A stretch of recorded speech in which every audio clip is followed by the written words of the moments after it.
Hello, hello, hello, and welcome to an amazingly special Shiro show. This one's a very special show because we not only got guests, we got a special patch premiere. That's right.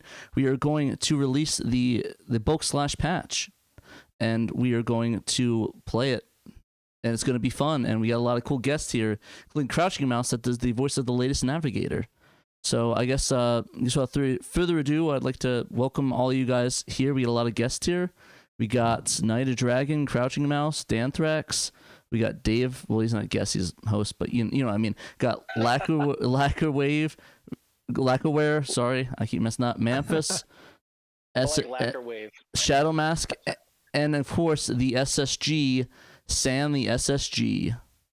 Also, I just got back from the court. What's up? But no, welcome guys. How y'all doing tonight? Doing great. Thanks for having us. You look great. Thanks. Yeah, something has to be said. Yeah. Were you able to beat that traffic ticket? No. Apparently, running over children is not a unget-outable ticket for some reason. Crazy Taxi is a game, Pat. Yeah. Oh, sorry about that. But anyways, welcome. First of all, I'd like to thank all of you that are a part of the project for making this happen and making this patch happen, because it is an amazing patch. Like, to be honest, it's fantastic. Thank you. You know, we've said in the past, but you know, and we actually say this in the README file that accompanies the patch, but this project and the team's existence is thanks largely to your guys' efforts here on the Shiro show and your Discord for helping build this community and you know, connect all the people that needed to be connected for this to happen. So thank you guys once again. Yes, thank you. That still blows my mind. Yeah, no, it's crazy. I think it all started off. I guess we can tell it that it just started off with Dave posting a poll on there just for like hey, let's do some content and post a poll and see what fan translations people would want. And it spiraled all the way to this event right here with me wearing a suit, talking to a microphone, and being awkward on microphone with 3 people in the chat waiting for a patch to drop. So it's just crazy. I think that the timing, like there's so many things that had to align that just happened to. I feel like it's really easy for these unofficial like translation projects to fall apart just because people get busy with more pressing commitments or they just don't find each other. You know, I've wanted to do something like this for years, but I have very little technical know-how. I come from a language background.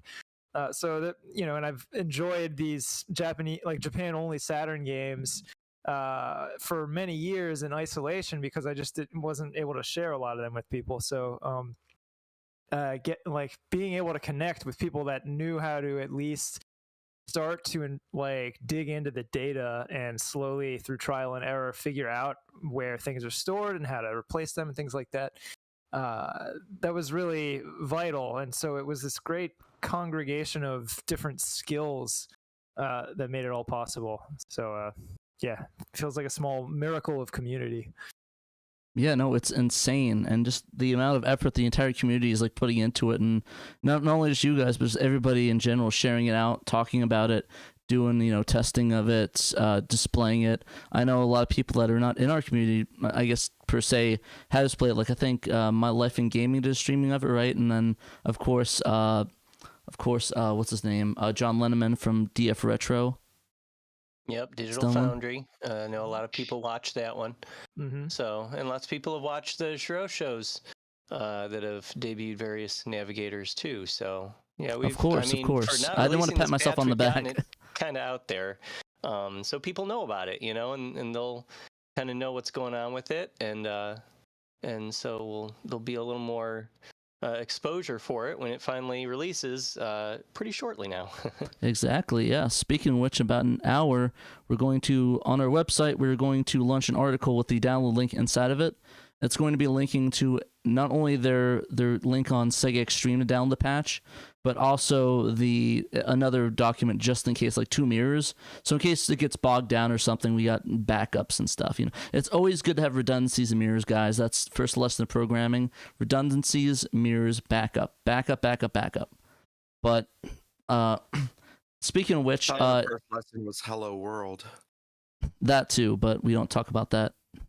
But the cool thing about the article we're writing is that it also has like detailed instructions on how to patch. Actually, you know what? Should I show the article off early, guys? What do you think? Well, not really, just like show it off. Sure. Go ahead. Let me go get that web page. Here we go. There we go. So it's a little detailed article. Got of course, got the name of it. Got information what the patch does, twin stick layout, the cool little all the navigators and all their voice actresses, and there's one we have right here, CrouchingMouse as Kira Diabisi.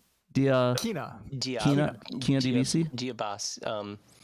Is it I don't remember. It's a wrestler, and I don't remember their name. Ted Diabisi, I think, right? K's the big wrestling guy. He'd know.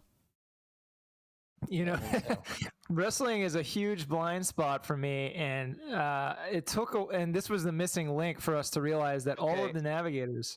My girlfriend reports as DiBiase. DiBiase. Yeah.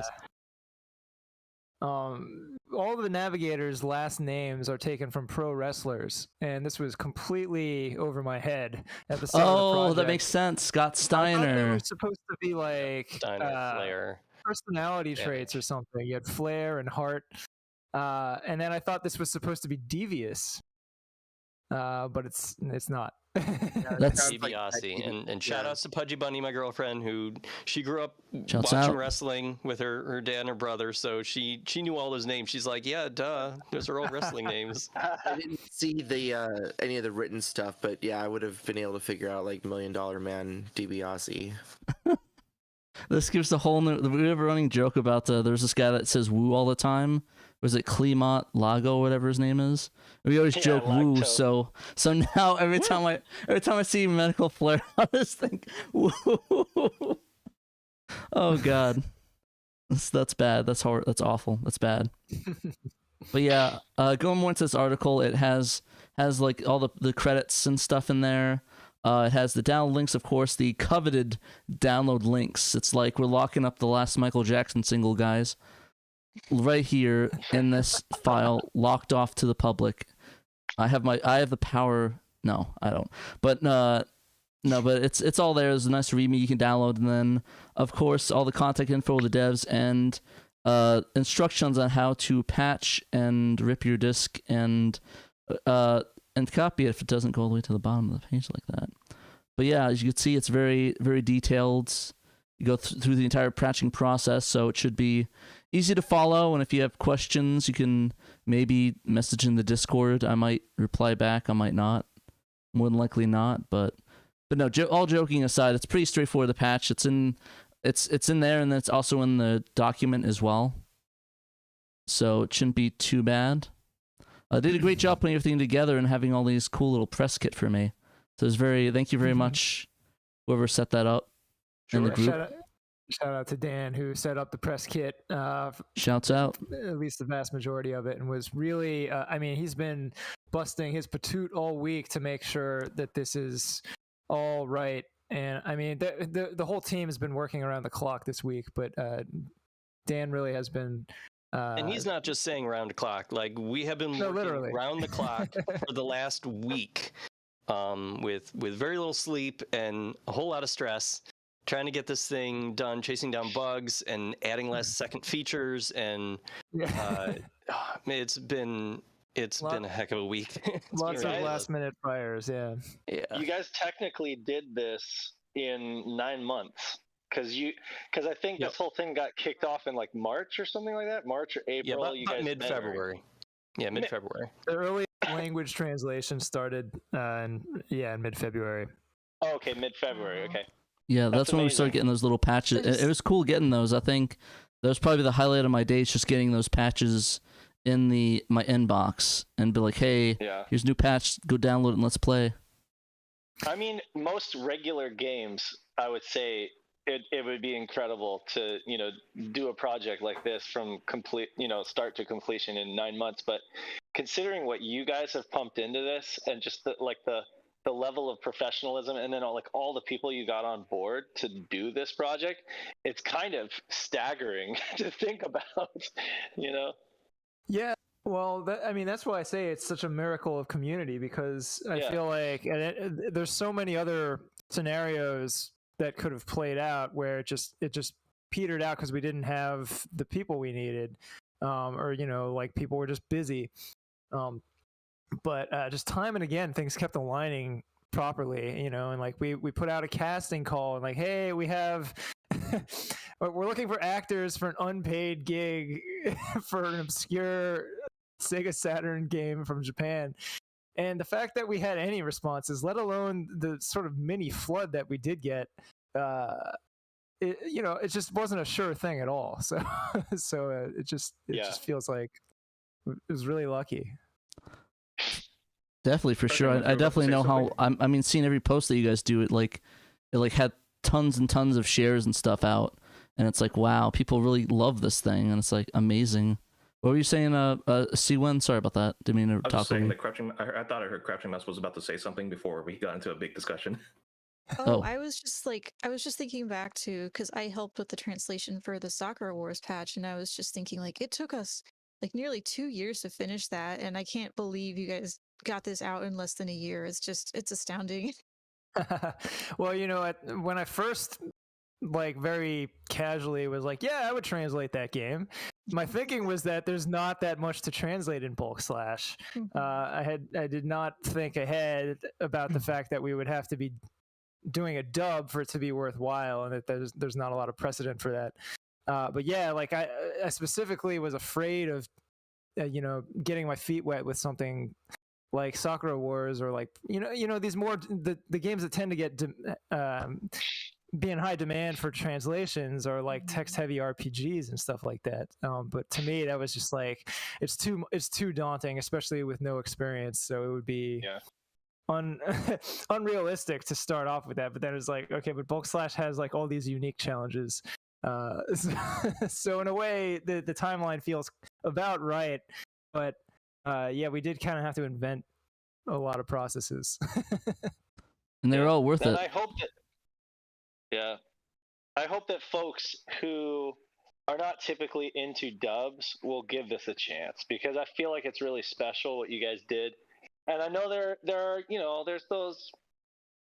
those few people who are kind of too cool for school, and they're oh, it's got to be sub or nothing for me. And I'm well, go play the Japanese version. It's infinitely playable. It's been very playable for the last couple decades that people have been enjoying it. But I mean, what you guys have made here is really special, and it's definitely the point. Is that you guys made this a dub, and not just any dub, but a better dub than they probably would have made back in the day, right? Exactly. Quickly localized it.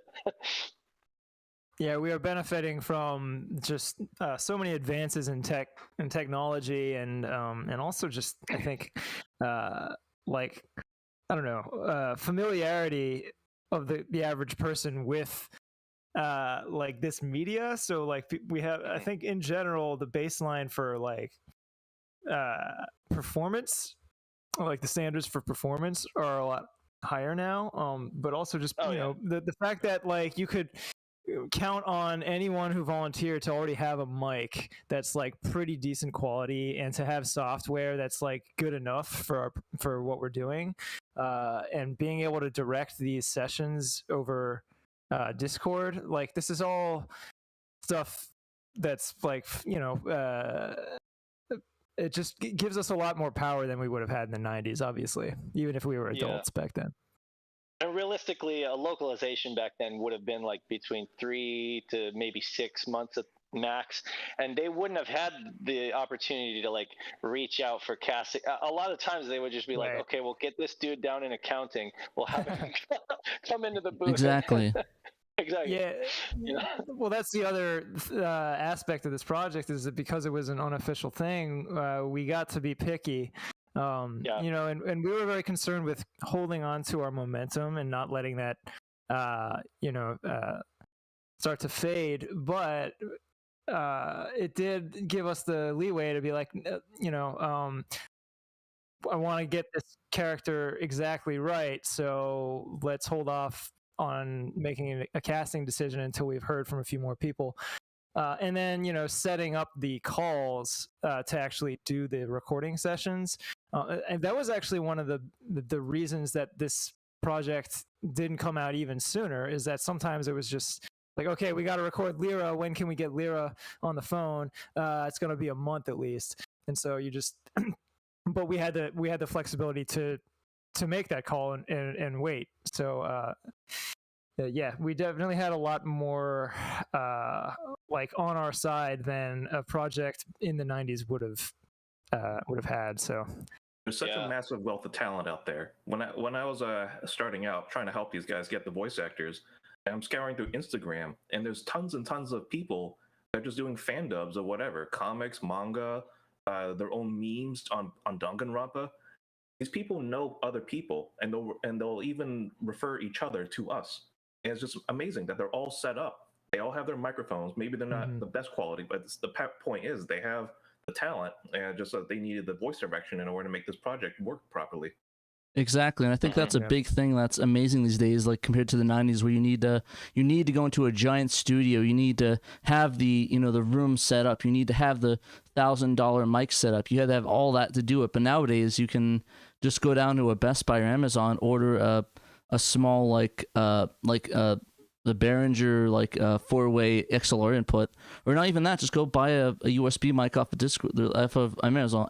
There's like $100 mics, like the AT2020, perfectly great mic. I used it for years on the podcast, sounded fantastic. And it's like there's just so many options nowadays for voice actors. Yeah. So have there been any previous high profile fan dubs, game patches that you guys can think of? Because it seems to me like this sets kind of a precedent. East 4, but that was like 10 years ago. East 4, okay, yeah.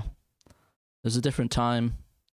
Well, I mean, technological wise, it was just a different time in general. Because 10 years ago, I mean, the technology and accessibility jumped hugely. Just the knowledge base. So, social media has really helped drive this, like you said, the community aspect and reaching out. Again, something they didn't have in the 90s, or wasn't even that developed a decade ago. But yeah, so. That's rad. I mean, definitely, I've said this before, so I sound like a broken record, but I definitely think you guys set the bar and a precedent for hopefully more projects like this, because you guys are like the new working designs. Except you don't add Bill Clinton jokes in there. We don't make the game harder. We don't make the game worse. This is true. Or that. Ooh, big burn. Yeah, definitely hoping to keep it going and figure out what comes next. I certainly have my own short list of things I would like to do, but it's just a matter of figuring out what each game would require, and then figuring out who wants to be involved. But I think it would be silly not to do something following this, especially since the response has been so positive.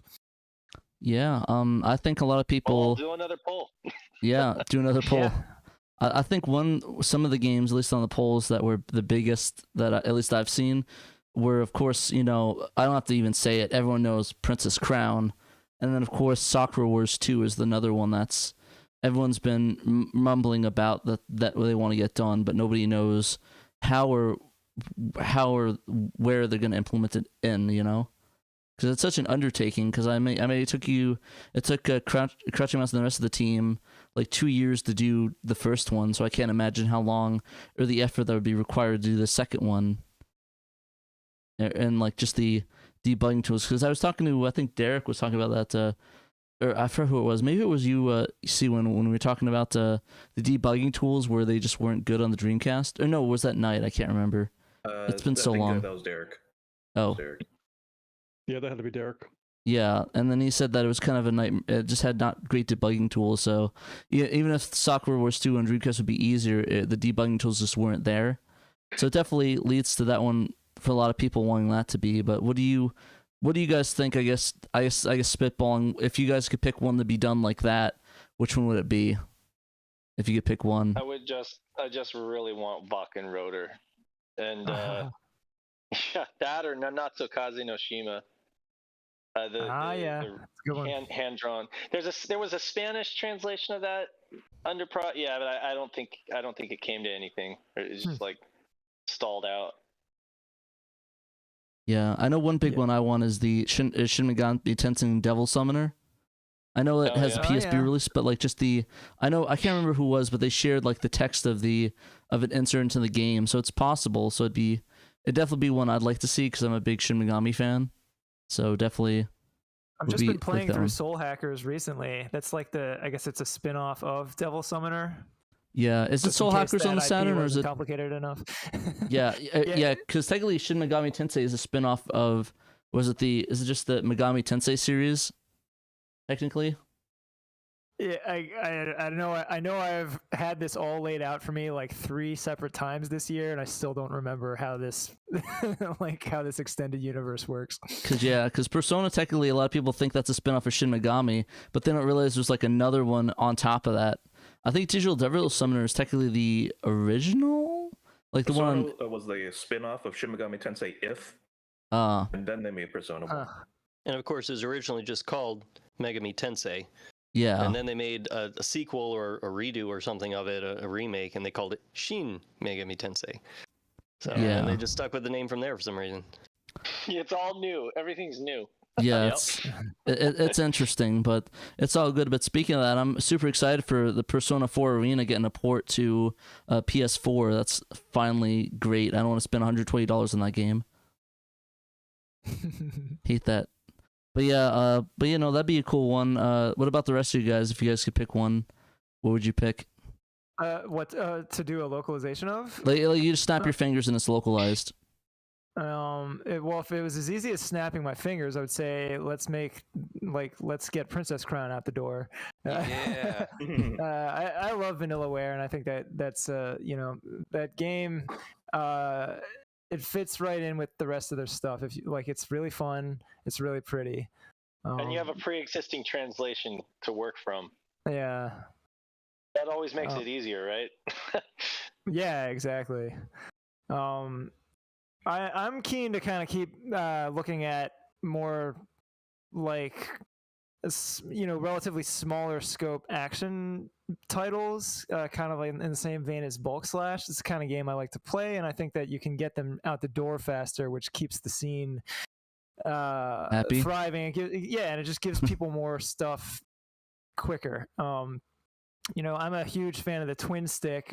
We've talked in the past about how Night of Dragon added twin stick support to Bulk Slash for this project. There's a few other Japan-only twin stick games that I think are really fun. We've got Gun Griffin 2, and then the Gundam Side Story trilogy, of which only Part 2 and 3 support the twin stick currently, but Part 1 probably could. And they've never been translated. I think they're some of the most fun games on the Saturn, so I would love to see those Amen. happen. Amen. Princess Crown, I feel like, has been in development hell for the past decade. So I'm calling that vaporware until that guy actually makes progress. I think you started to update it. I think Dave knows. Sam I am. Oh well, I thought Sam I am was months. working on it, but then he kind of got sidetracked with another project. He'll pop up every few months and say it's close to being done, and then he'll go back to being silent. Yeah. Well, I don't believe it's close to being done, but it's being worked on in pieces. Yeah. I mean, we also can't forget, people have their actual lives, and Cyber Warrior X has been working on that particular translation for the better part of a decade. Yeah. And in the meantime, helped produce Pseudo Saturn. So, right, I get that people are chomping at the bit for stuff like that, but Oh yeah, we forgot to thank COVID for this translation. Yeah, Yeah, that's the thanks, thing, COVID. is, like, Yeah, it thanks, really COVID. is. There's so many ways that a project can stall out, but I do think the timing was a major factor, and COVID is a big part of that. Not to thank COVID in earnest, Yes. but like I do think that that's part of the story here. Ironically. But yeah, I It is think the that's a silver lining. common thread with people, like just being able to work on different projects. Like I know that's what exactly what Derek said with his stuff. It's like, yeah, I did it because I was bored and COVID. So, and it's just funny to me. But I mean, at least now we're getting all these translations and stuff. But I mean, I imagine we get them, but probably a lot slower if this didn't happen. Because I know that the Soccer Wars one was big, and I mean, we got a lot during this age. Like we got the Lunar stuff like figured out because they were struggling that for a bit. They had what was the other one they did? That was the other PS1 port. That's not Grandia. No, not Grandia. It's the other one. It's we did something Castlevania. That one too. That one too. Vandal Hearts. Vandal Hearts. That's it. Oh yeah. So yeah, that was pretty good to get out. So we're getting quite a bit. Not to mention all the you guys, other stuff. What? I remembered. Okay, this is one I mentioned before, but action game shooter is the Bokan to Ipatsu. It's the Yatterman game. Yeah. It's like a anime shooter. That's that would be cool to be translated. That'd be nice. I'd be down for that one. Yeah, it's fun. Good music too. Huh. For sure. I actually am not familiar with that one. I know I've heard the name, but how it is written? Can you write it into the chat? Sure. Yeah, I'll write it into the chat. It's Bokan to Ipatsu, or Time Bokan, is from the Time Bokan series. You basically play as the bad guys, and you're actually the Darth Vader game. Hold a second. Bokan. It's really good the one though. you talked about in the last podcast. I believe I did. Yeah, I mentioned it. Yeah. Also, there actually is another translation. I didn't, not translation, but there's a mod that I didn't announce that I think I'll do here because I think it's fitting. Sadly, the person that did it left the chat, which is kind of sad. But Nutrageous actually sent me a patch he sent me for replacing the music in Wipeout XL with the PS1 version of it, or Wipeout on the cool. Saturn. So that's one we're gonna do on a future Shiro show, maybe next week. I need to get with him and sort that out. But I just wanted to announce that he did that. He said, "Oh yeah, it's ready." It's like, "Oh yeah, how long is it gonna take you?" "Oh, it's done." It's like, "Okay." So that's there. So we'll probably play that and figure out a way to release that in the next coming times. We'll figure that out. But I guess for the rest of the chat, do you guys want to go through sort of, because we're almost close to the patch dropping. I think about another 30 minutes, an hour, 30 minutes, an hour. Yeah, because there was a drop it at whenever you want. I think our plan was to maybe do it when we're close to starting the gameplay segment and debuting the last navigator Kina's English voice as voiced by CrouchingMouse. Yeah. So I guess that would be in about half an hour. Sounds good. Are you gonna show off the trailer that we made? Trailer. When we get close to that time. I'm just getting a transmission here. Hold on real quick. We just got it. Got a trailer. All right. Why don't we? Do you guys want to jump to that? What do you guys think in the chat? You guys want to see the trailer for the upcoming bulk slash translation? You guys want that, guys? I'm gonna take that as a yes. But yep. Let's go and check out that trailer.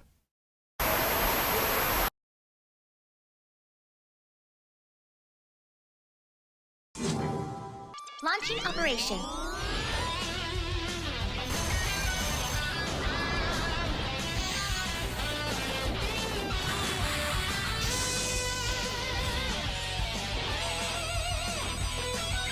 Leone Rhodes. Lieutenant Lyra Savage. I am Medical Flag. Sergeant Colin Steiner. Named Ruby of Rue. Holy moly! Ahead at 12 o'clock. More to the right. Back it up. Left! I said left! Hang in there. It's over.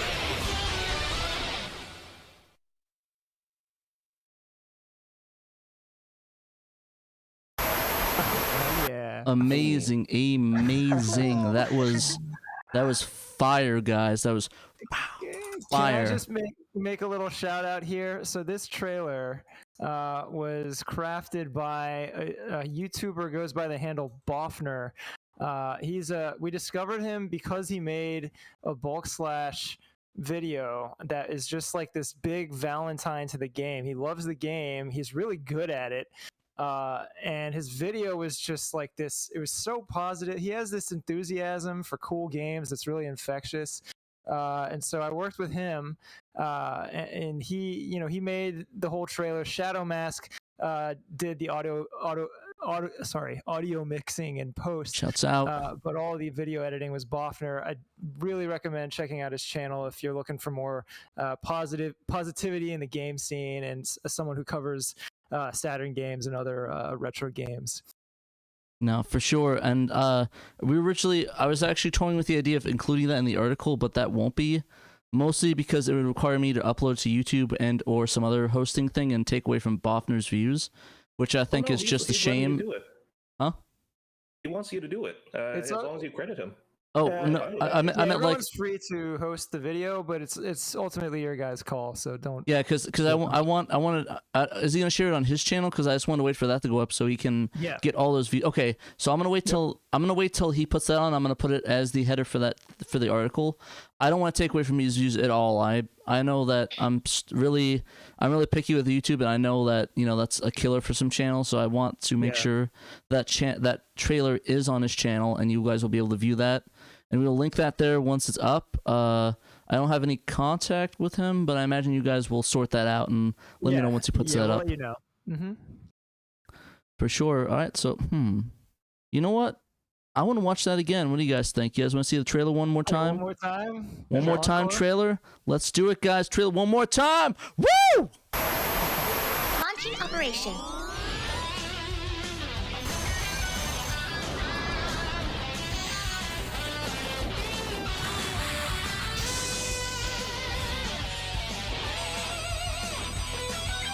Leone Rhodes. Lieutenant Lyra Savage. I am Naxia Flag. Sergeant Colon Steiner. Named Ruby of Rue. Holy moly! Ahead at 12 o'clock. More to the right. Back it up. Left! I said left! Hang in there. It's over.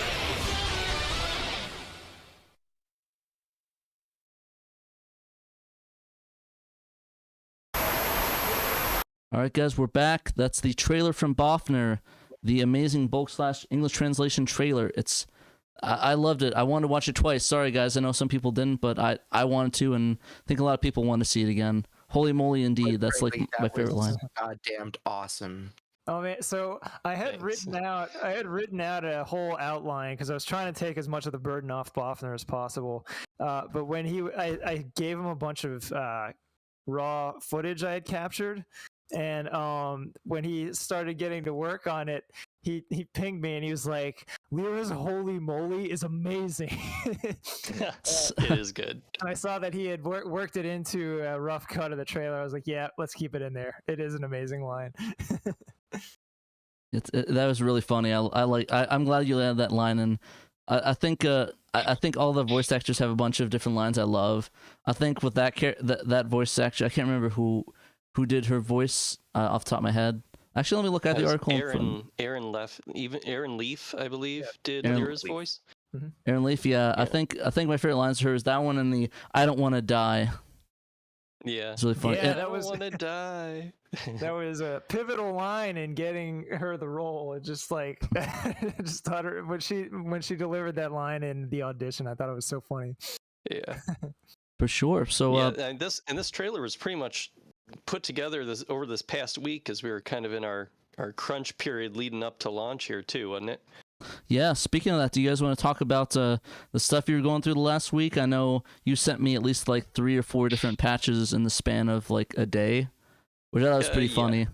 That maybe kind of happened. I literally did not come up with the final version of the patch until 2.5 hours ago. We were changing it up until then. I mean, today there weren't like wholesale changes or anything. It was tweaking little things that were problems. And Pat Trainoco found a problem on his own when I sent him what I thought was going to be the final version of the patch. And he went to use it and patch a copy of the game. And he's like, hey, so it's asking me to save, what the name of the file will be when I patch the game. And it defaults to this super long file name that's pulling out of some of the metadata in the patch file. And it has like a period in it because it said version 1.0. And that was throwing windows. And when you try to just save with the default file name, Windows doesn't like it. And it gives you an error message and it won't do it. And I was like, oh, yeah, that's a problem. Like, technically, it's a real easy fix. Just change the file name. Just name it something different. Don't use the default. But a lot of people are probably just going to go with the default, thinking that's what I should do. I don't want to screw this up. And then they're going to see it gives them an error, and they're going to wonder what they did wrong, or they're going to complain at us that we sent out a broken patch. Gonna have 50 ats on Twitter. I can't wait for that, right. Dan. Or we'll be answering questions about why this doesn't work for the next 10 years as this patch, floats around the internet. So I was like, yeah, we got to get this fixed. So I went to Night of Dragon real quick because he helped with the metadata and stuff with the patch. And we kind of figured out how to change that real quick. So it would just default to the name bulk /, and it's going to work and be real easy for people. So cool. I'm glad to see that I can carry along my work to my passion. Yeah. But yeah, this whole week has been very, very busy and frankly very stressful as we try to pull everything together. You guys nailed it though. As late as this past weekend, a build of the game was totally locking up when you beat the game. As soon as you finish stage 7.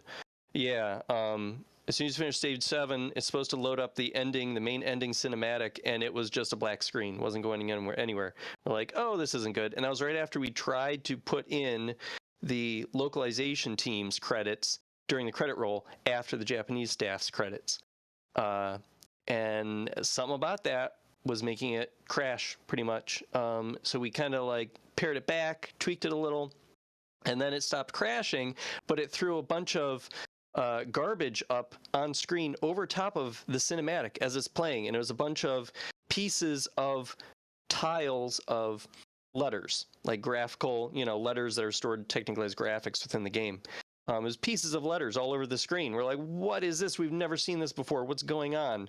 And then when it came to the actual credit roll after the cinematic, it was just it kind of looked like it was supposed to, but it had a whole bunch of garbage to it. It looked terrible. We're like, we can't release it like this.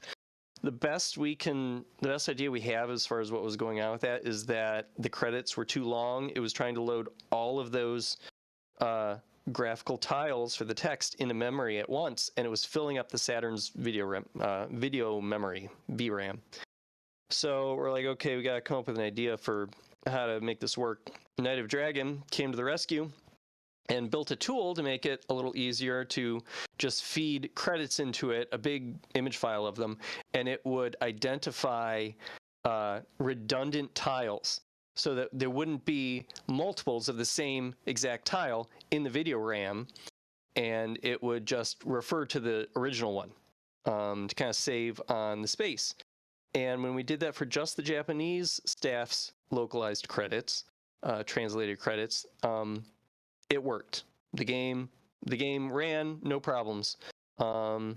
When we tried to put the localization team, our credits afterward, like some of the other localization patches have done, like Cotton 2, has our Nanash managed to get our credits. It was just a few of us, but still managed to get our credits into the actual game. But I mean, we had a couple dozen people help out with this game, with this patch.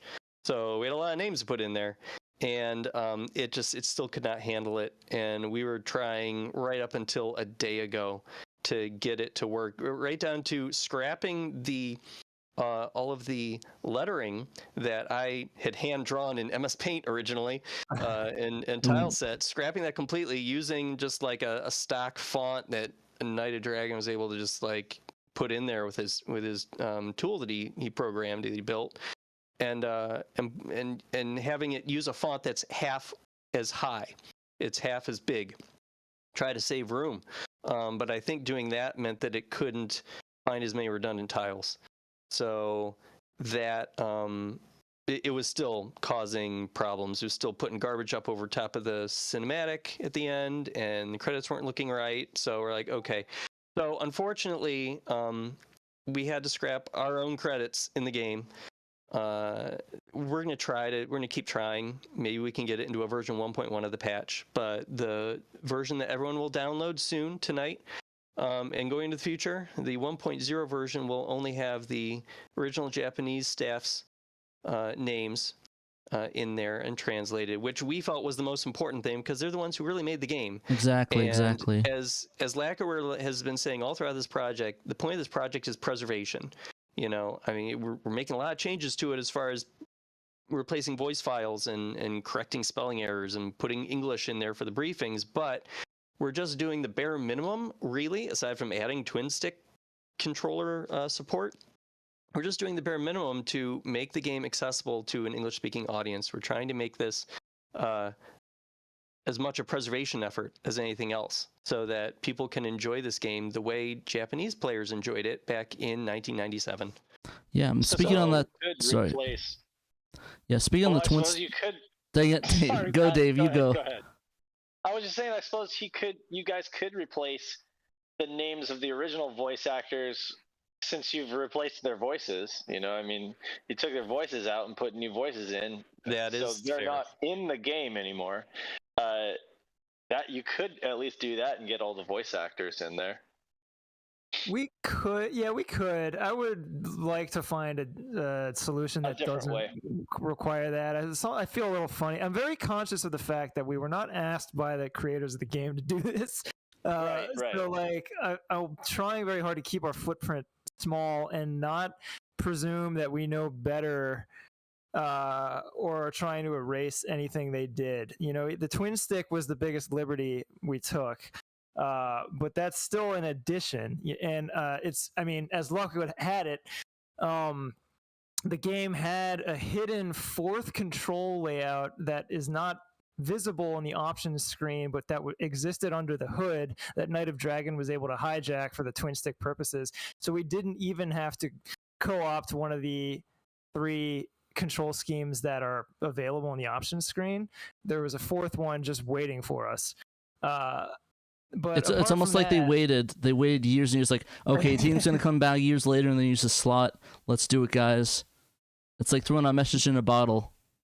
Yeah. So I've just been very conscious of not wanting to erase their work, and I think inevitably when you translate, there is an element of erasure there, or you're deviating to some degree from the original work, but you try and it's like a spectrum how much you deviate, and even little decisions. I was pretty anal about stuff like the name, like proper nouns, stuff that probably would have been changed in a localization. Like the mech is called guard duel, which is a portmanteau, I guess, of the word guard and the word duel. Which I think that in Japanese, in katakana, it sounds all right. In English, it's a little unwieldy. I think that's the kind of thing that would be changed, but I feel like that's also the kind of thing that if you're gonna change, you should consult the creator and get their sign off.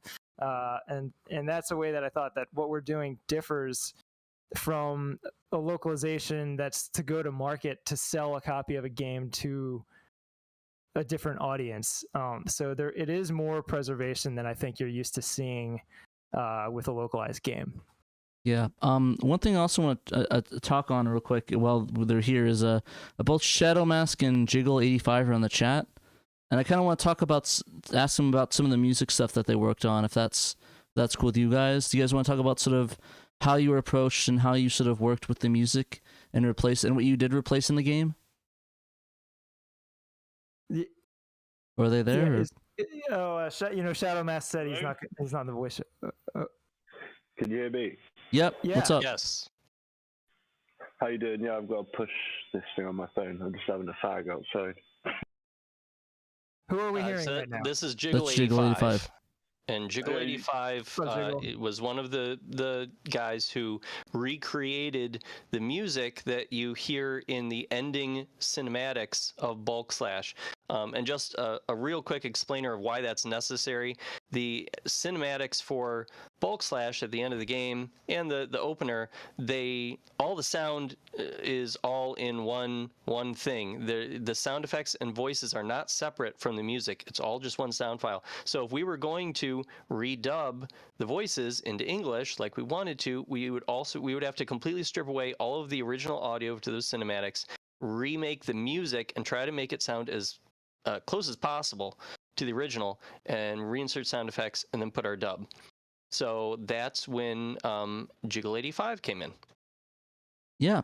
Did you want to talk a little about the music and what you did for that, Jiggle? Yeah, so I originally got in touch with the guys because I had a friend that I thought would be really good for the voices, the narrators, and that didn't pan out. But then they asked, I said I was a guitarist and a musician, and they asked if I could do could I work out stuff by ear? And I read music. I've played guitar for like 20 years. Went to music college in London, and my brother's a whiz at like computery stuff. I like to just plug in an amp and make noise. But it was an opportunity for me and my brother to sort of bond a bit, and because we've not always been that close. And I sort of pushed him into it, and it went from there really. Oh, nice. What was I know that you had to recreate a bunch of synth sounds as well, right? Yeah, we had trouble with this like flute that we couldn't work out. My brother was like adamant that it was a stock sound, but they'd added something else. And obviously because the songs are just these they're quite old files, and we had this YouTube video with all the endings to work from, and my brother sort of went mad trying to hear the music over all the shouting of the characters excited at the end and stuff. But other than that flute, I think most of it was fine. But it's like with everyone, I think it's been difficult because everyone's got day jobs, or this is very much a passion project. So we just sort of, to be honest, we didn't really find it that difficult. I knew my brother I watched him literally just tap in the song as I sat there. So one of the endings is a lot shorter, but I think it comes up quite often. And he did that in about half an hour. And then it's just a case of making it sound exactly the same or as close as we can. And then Shadow Mask obviously added all these cool effects, and I've heard all of the endings now. I think they sound fantastic. Yeah, no, you guys did a killer job on that. It feels like almost as it was 1-to-1. I could barely tell the difference. Like I have to, and it's a far cry from what was there before. Because I remember when we were streaming the ending, I think it was Momdu added in Prelude from Final Fantasy VII. So it's really funny seeing that and that, but it's really cool. It was like a proof of concept type of thing, just to see if we could do it. Okay, yeah, we can put different music to these cinematics. Cool. Yeah, I think Momphis also voiced all of the characters in that version of the. Yeah, he did. So that build exists out there somewhere. I think it's in one of the. Was it the July build? I think was that the one that has it in there. I don't know. I think, but I've made so many builds in just the last week, let alone the last 9 months. I can't keep them all straight. Yeah, but we have that. Romance. But I just want to thank Jiggle 85 and his brother Patrick and Shadow Mask for doing an amazing job on recreating the music, and working on putting sound effects in there and balancing it all with the voice acting. It's so awesome. It does sound almost 1-to-1 with the original. They did an amazing job. I don't know. I mean, we would have just had to be putting subtitles on these cutscenes, and it would have felt like an incomplete patch without their efforts. Because everything else would have been all in English. You have never seen or heard a word of Japanese until you get to these endings, and you'd be hearing Japanese even if you're reading English. And it just feels like a more complete product. being able to totally redub those cutscenes. Yeah, and that, I mean, it just kind of hammers home the point I was making earlier about this being a sort of miraculous congregation of people of different disciplines, because that felt like such a cherry on top. Like, it just felt like every time we hit a roadblock, we'd be like, well, we would have to learn all of the music from the game by ear and then perform it at a studio quality. You know, it's just like there's no way in hell we're gonna be able to do that. Yeah. So we're just gonna have this sort of inconsistent project where the endings are in Japanese and subbed. And then Jiggle kind of just came out of nowhere and was like, "No, we can do all of that, and we will." Yeah, and he dropped this demo of the peaceful tune that you hear in a few of the endings, and it just sounded perfect. And I'm like, well, you're hired. We can't offer you any money, but you're hired. It's great. It's just insane. Yeah. Like, I mean, like you were saying before, like even 10 years ago, something like that would not be possible. It's just like nowadays there's so much stuff like with Pro Tools and there's all this plug and play that you can just plug it in and make it sound like it was made in a studio. Like you don't really need to go to studio anymore to get this processed. I mean, it sounds just as good without it. It's crazy. I mean, maybe some people would tell the difference. I know that Shadow Mask is a guy he works in the studio, so maybe he'll be able to talk more on that. And if you want to chime in, Shadow Mask, about the production, let us know in the chat if you can't get into the voice chat. Yeah, and I just want to shout out something Shadow Mask did say in the chat. He wanted to say to Jiggle85, it was a pleasure working with you. I'm happy with how it all turned out as well. Also, killer guitar work. And yes, the guitar work was killer, because I mean this game has some good guitar licks, and they were recreated masterfully for those endings.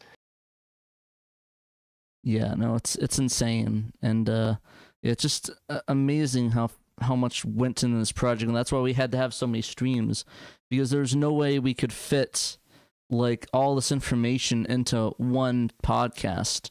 It had to be like 5 different streams plus this one. And even then, I think we're leaving stuff out. 7 navigators. 7 navigators in a stream. And I think even that we're leaving information on the table at this point. Like, it's like I mean, considering the work they put in, I think each navigator deserved, a little bit of spotlight there, Exactly, and when it's also just such a major. Sorry, I was just gonna say that like the navigators really are the stars of the game. That's where all of the language translation comes in, with the exception of like a couple small things like the mission briefing text and then the credits. But the vast majority of what we were doing was translating what the navigators say, and it's a major gameplay feature. So it really is, it's their show. So again, not to be a broken record, but the fact that you guys were willing to lend us your platform over and over to give the due attention to each one of these navigators is really great. Thank you. It's our honor. It's our honor. Like we feel honored that we were able to be like, hey, you want to show this off? And like, absolutely, we're going to show this off. Like, because we're big fans of the games. We're the big fans of all these games. We're the ones that were, like, talking, and I don't know, how many podcasts ago was it, where it's like, man, I'd love to play Bulk Slash in English, or I'd love to play this game in English, and, like, now we're getting it. I think even one cast, I think we talked about, like, Grandi or something, and it got translated. Was that you, Dave? I think that was you that talked about, like, man, I'd love to play Grandi, and it's like, it happened. Oh, I know. That was crazy. Yeah, one of our very early podcasts, we're talking about repros and artwork and stuff like that, and I think Kay asked, like, well, what would be your pie in the sky? And I was just like, I just really wish somebody would do Grandia, and I never thought it would happen.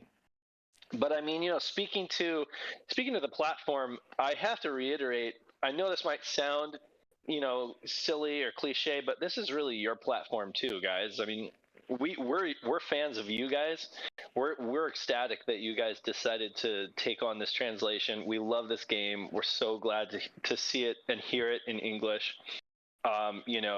We geek out over all the navigators and all the work they've done, and honestly, so like, I mean, Shiro is like your guys' platform too, and I'm really glad that it came along, that it's come as far as it has, and that it's come along at the right time to be able to support you guys as much as we could.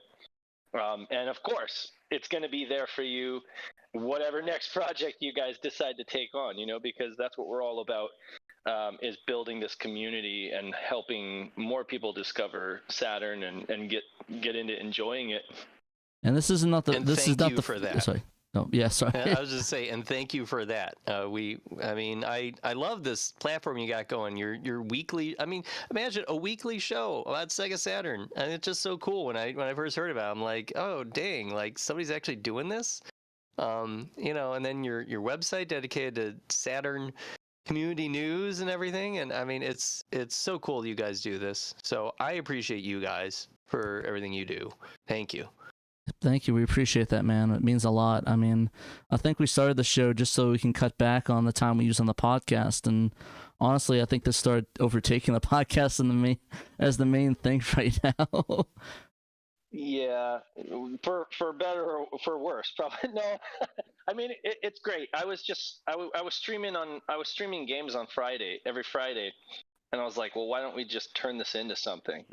Pat was always on every single one of the streams. I was like, well, we're already here. Why don't we just start talking about like news and stuff like that?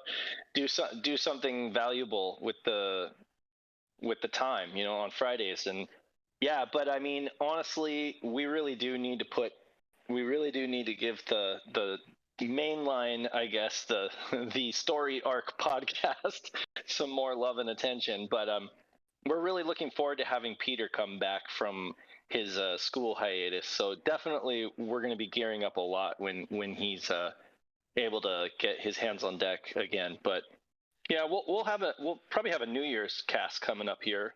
I actually talked to Brian about that. I think he wants to do that. And I don't. I'm sort of talking behind the scenes, but I think Brian wanted to do a New Year's cast, so I think we should probably get that going.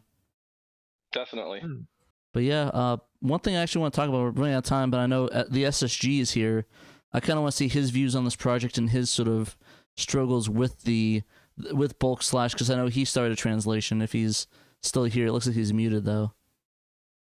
SSG is a well-known fan of Bulk Slash. Very, very well known. In fact, if I remember right, it was my second video I ever made for my channel. No, as you talked about, I attempted, let's put it that way, a translation of Bulk Slash way back, and did some artwork for it and such, and it just the old country boy knows how to do a lot of stuff. He does not know how to program. So I reached out to a lot of people. I tried to get some understanding. I did not have the time, resources, and to be honest with you, the willingness to try to learn how to code multiple ways and all the rest of this crap. I was working on Bulk Slash and I was working on Gun Griffin 2. I figured out a number of things in regards to them, and once I saw how much of a hurdle I had in front of me and didn't really have any, I had a little bit of help, but I didn't have somebody to hold my hand, which is what I really needed, because I had absolutely no idea how to code. So I walked away from it. And to see that, a year or so later, people popped up and, I mean, y'all killed it. Y'all have absolutely killed it. Like, there's no way how ecstatic I can say I am about this. I'm going to love my fan base wants me. I hate saying fan base, but the people who enjoy my content want me to recreate some kind of video talking about it, including all the work y'all have done on the patch. And I'm going to wait until everybody has a chance to play it. I'm going to wait until, I get a chance to play it, because besides a couple of alpha builds that y'all gave me the ability to play, I haven't had a chance to play it yet. I've only been able to see what's been on the Shiro show. So I'm looking highly forward to playing this in the next couple of days and getting my teeth into it, and the first time in full English, not just, in text form, but audio and everything else, because audio is such a big deal with this game. But yeah, that I'm not going to take away from them anymore. Like, this is their stuff. And I think I speak for a lot of people in the community when I say we are absolutely thankful for everything y'all have done, especially in this short amount of time. Keep up the great work, y'all. Thanks so much. That really means a lot. And please do let us know what you think of it after you've had a chance to check out the full build. Yeah, really thank you for the kind words. It comes a lot coming from you. I mean, I have watched your video on Bulk Slash before, and your other videos.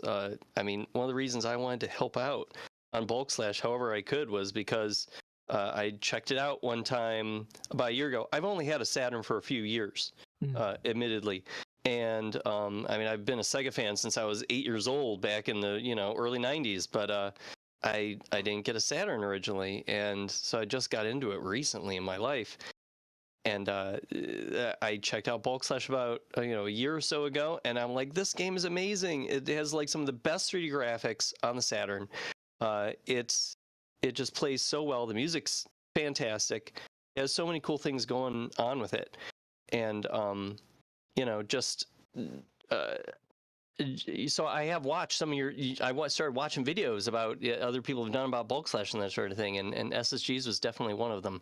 And that's just my fandom for the game was one of the reasons I wanted to help with however I could with making an English version of it possible, just because I wanted to know what these navigators were saying. I wanted to know what was being said in the briefings, So thank you to Greg for translating it. Thank you to Lacquerware. Yes, thank you guys. Amazing job.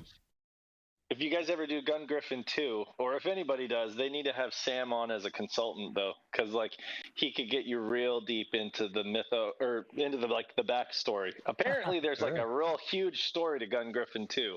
Lord, okay, nice. There is definitely a backstory, and we need to rectify what Sega did with Gun Griffin 1 before we ever did Gun Griffin 2. Oh yeah, that's true. Yeah. Gotta fix that up. Well. It's a SSG video coming soon, someday. So I won't say soon. Right.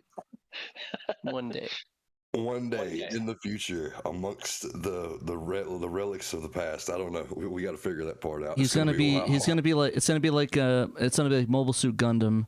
He'll be like Amuro, and he's fighting the evils of trying to make a video and having it stopped. I should just make a video where I jump into a giant robot and have to fight my own problems to make a video. That's a great idea, Pat. I'm down. I'd watch it. Down, but yeah. What you really need to do is just make a giant robot that you can get into, and that'll help you do your day job a little quicker.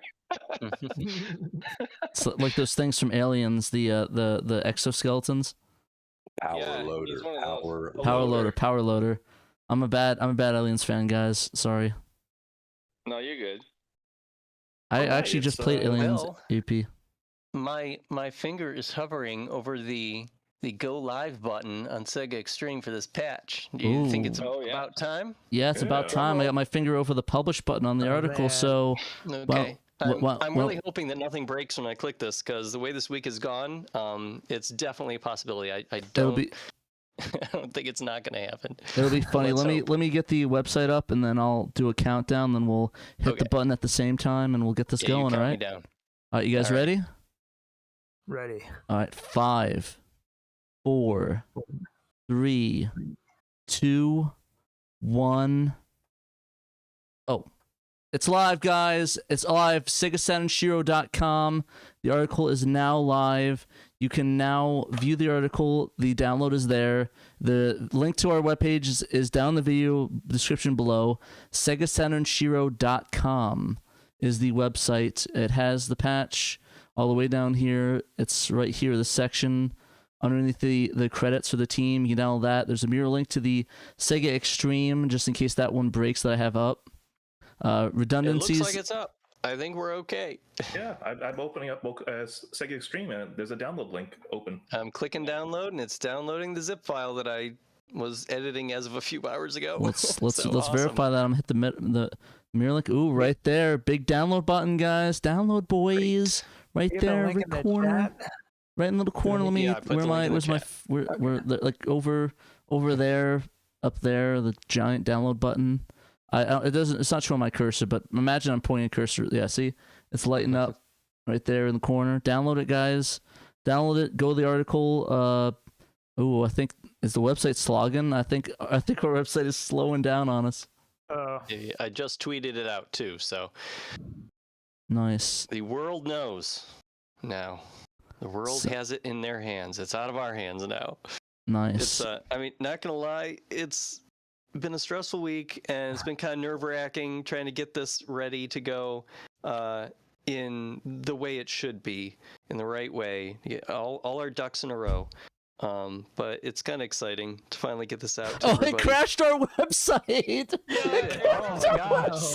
My goodness. Oh no. I'm so sorry! Oh It crashed our Too much website! pent-up demand. Jeez. Oh God. Okay, Patrick's gonna have to do some Matrix stuff slash- right now. Let me. I'm sorry, guys. Website crashed.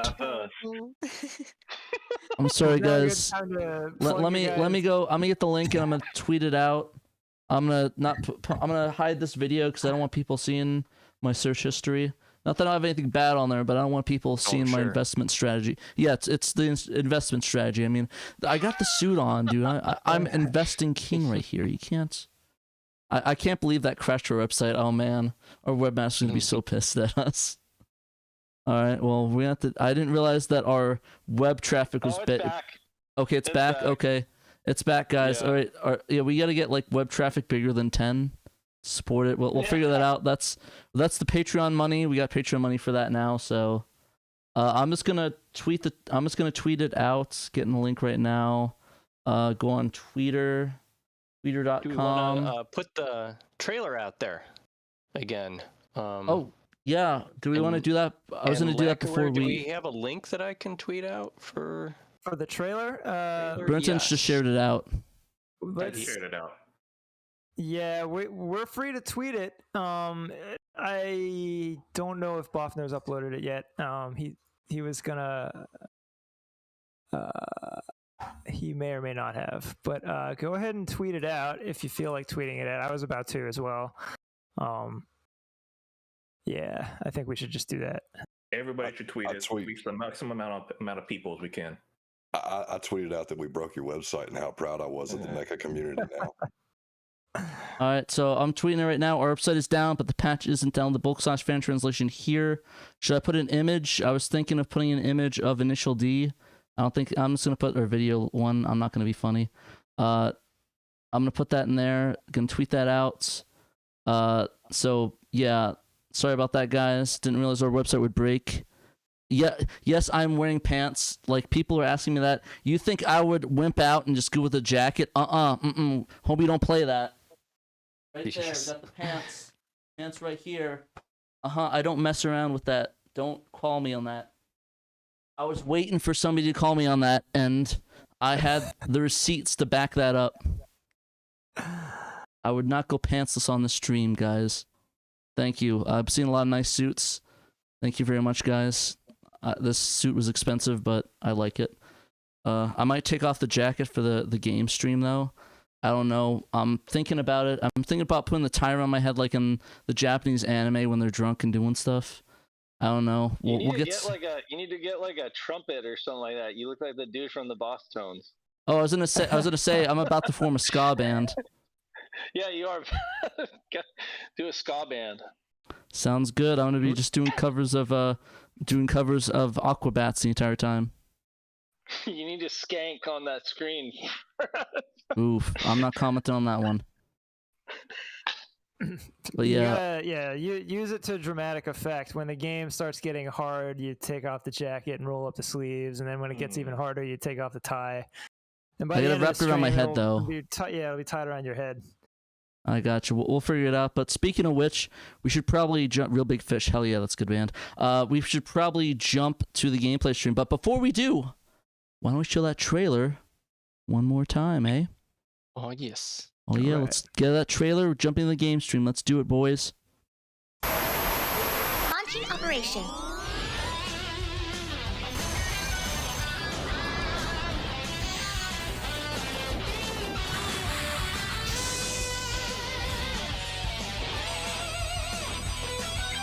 Leone Rhodes. Lieutenant Lyra Savage. I am Medical Flag. Sergeant Colin Steiner. Name's Ruby of Rude. Holy moly! Ahead at 12 o'clock. More to the right. Back it up. Left! I said left! Hang in there. It's over.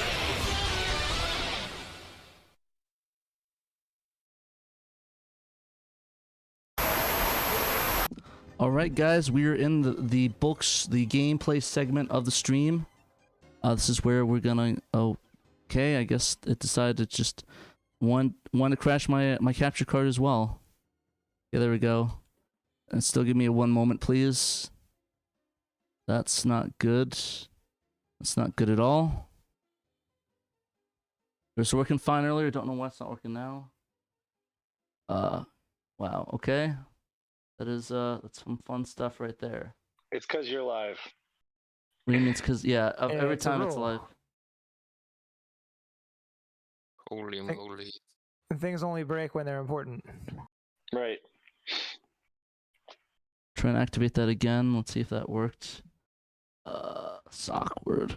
Awkward was really awkward, guys. Alright, so That CRT is fake. I there can we go. see right Oh yeah, baby. That's it. Yeah, Patch canceled. debugging, baby. Shut it down. Baby, getting There it that is. debugging. Oh yeah. Oh yeah. All right, so let's Won't play this crash. before. Yeah, please don't. If this patch crashes, I'm sorry. I'm gonna have to throw you directly underneath the bus. I'm sorry. That's just the way it is here at Shiro. But yeah, well, before we begin, let's show off some of the cool. Also, I cannot see the stream anymore, so I don't know actually what.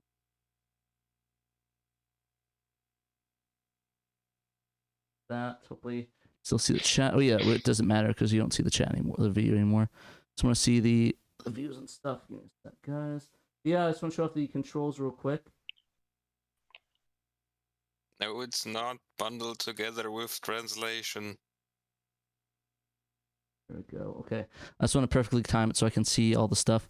All right, so I'll just show off the controls real quick. At Control A, B, C, and then of course D, which is the twin sticks with this amazing art by was Lackware or Danthrax? Can't remember which one of you guys did that. Did what What'd I now? do? Sorry. The art for the Danthrax twin did the art. sticks. Oh, the graphic? Yeah, that was all Dan. Yeah, I drew that. I took a photo of a twin stick controller and I started out tracing over it in MS Paint. The whole thing was drawn in MS Paint, but using the color palette that is found on this screen, so we wouldn't have to hack the color palette to change it. So Yep. I use the same color palette as like those controllers on type A through C. Exactly, and you know what? Speaking of twin sticks, look what we're playing with today, baby. Yeah, we're not gonna wimp out on you. We're playing with the Nice. twin sticks today.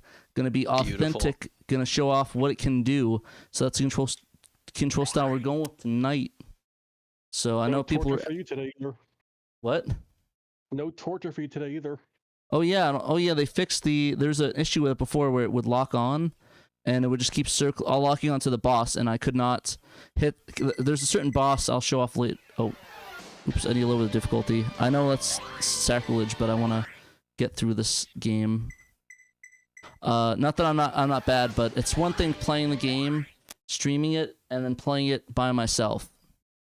But yeah, it would lock on to the boss and it would like one of the bosses would be hard to play, but why don't we introduce Kina before we start, though? Kina Diabisi?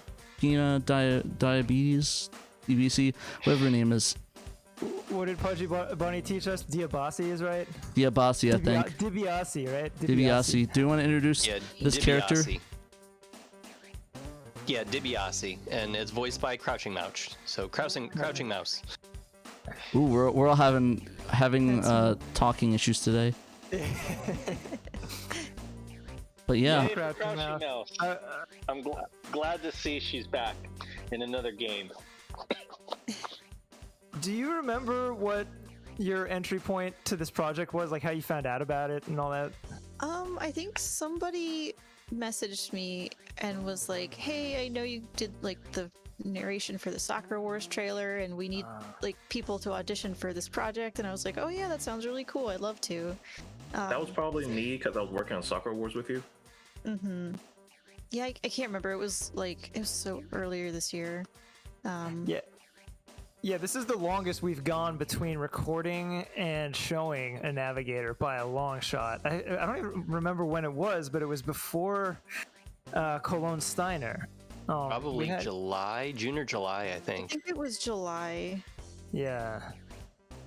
Yeah, so it's been a while. This is not super fresh in our minds, although we have been testing, for what it's worth, we've been testing this game so much this last week, and Kina, because she's super powered, is by far the easiest character to test the game with, because she makes your weapons charge up faster, basically, so we've been using her all week. And you get unlimited ammo, too, so Yeah, she's that's awesome. Awesome. Wait, what do you mean unlimited ammo? When you're in robot mode and you get like the flamethrower or you get napalm or the Bezier blaster, your ammo doesn't deplete. You just it's unlimited with snap. Kina. Wow, this just made this game that's her easier. superpower. Unlimited pew-pews. Yes. Exactly. So what is the character's like history? What is her origins? Like, is it where you run into her? She definitely has a way different design in the cockpit than any other navigators. So, like the rest of the story in this game, you only get a little glimpse of it, and what little else there is found in the manual. But she's this mysterious secret character that you unlock after you've unlocked all of the other navigators. Mm. Yeah, you can't even get her. She's not even available. She's in stage 7 right at the very beginning when you start, but she's not. The door isn't open for you to get her until you've unlocked all 6 other navigators. So you have to play through the game at least 6 times, and then on your 7th playthrough at the very end in stage 7, she'll be there. Yeah, and they just give you little vague glimpses that sort of paint the picture of a child who, like, there's something up with her. Like, she's been used for experiments. I think this is sort of a trope in older anime to have this sort of like wonder child who, like, the evil villainous organization is exploiting for some like awesome power that they hold.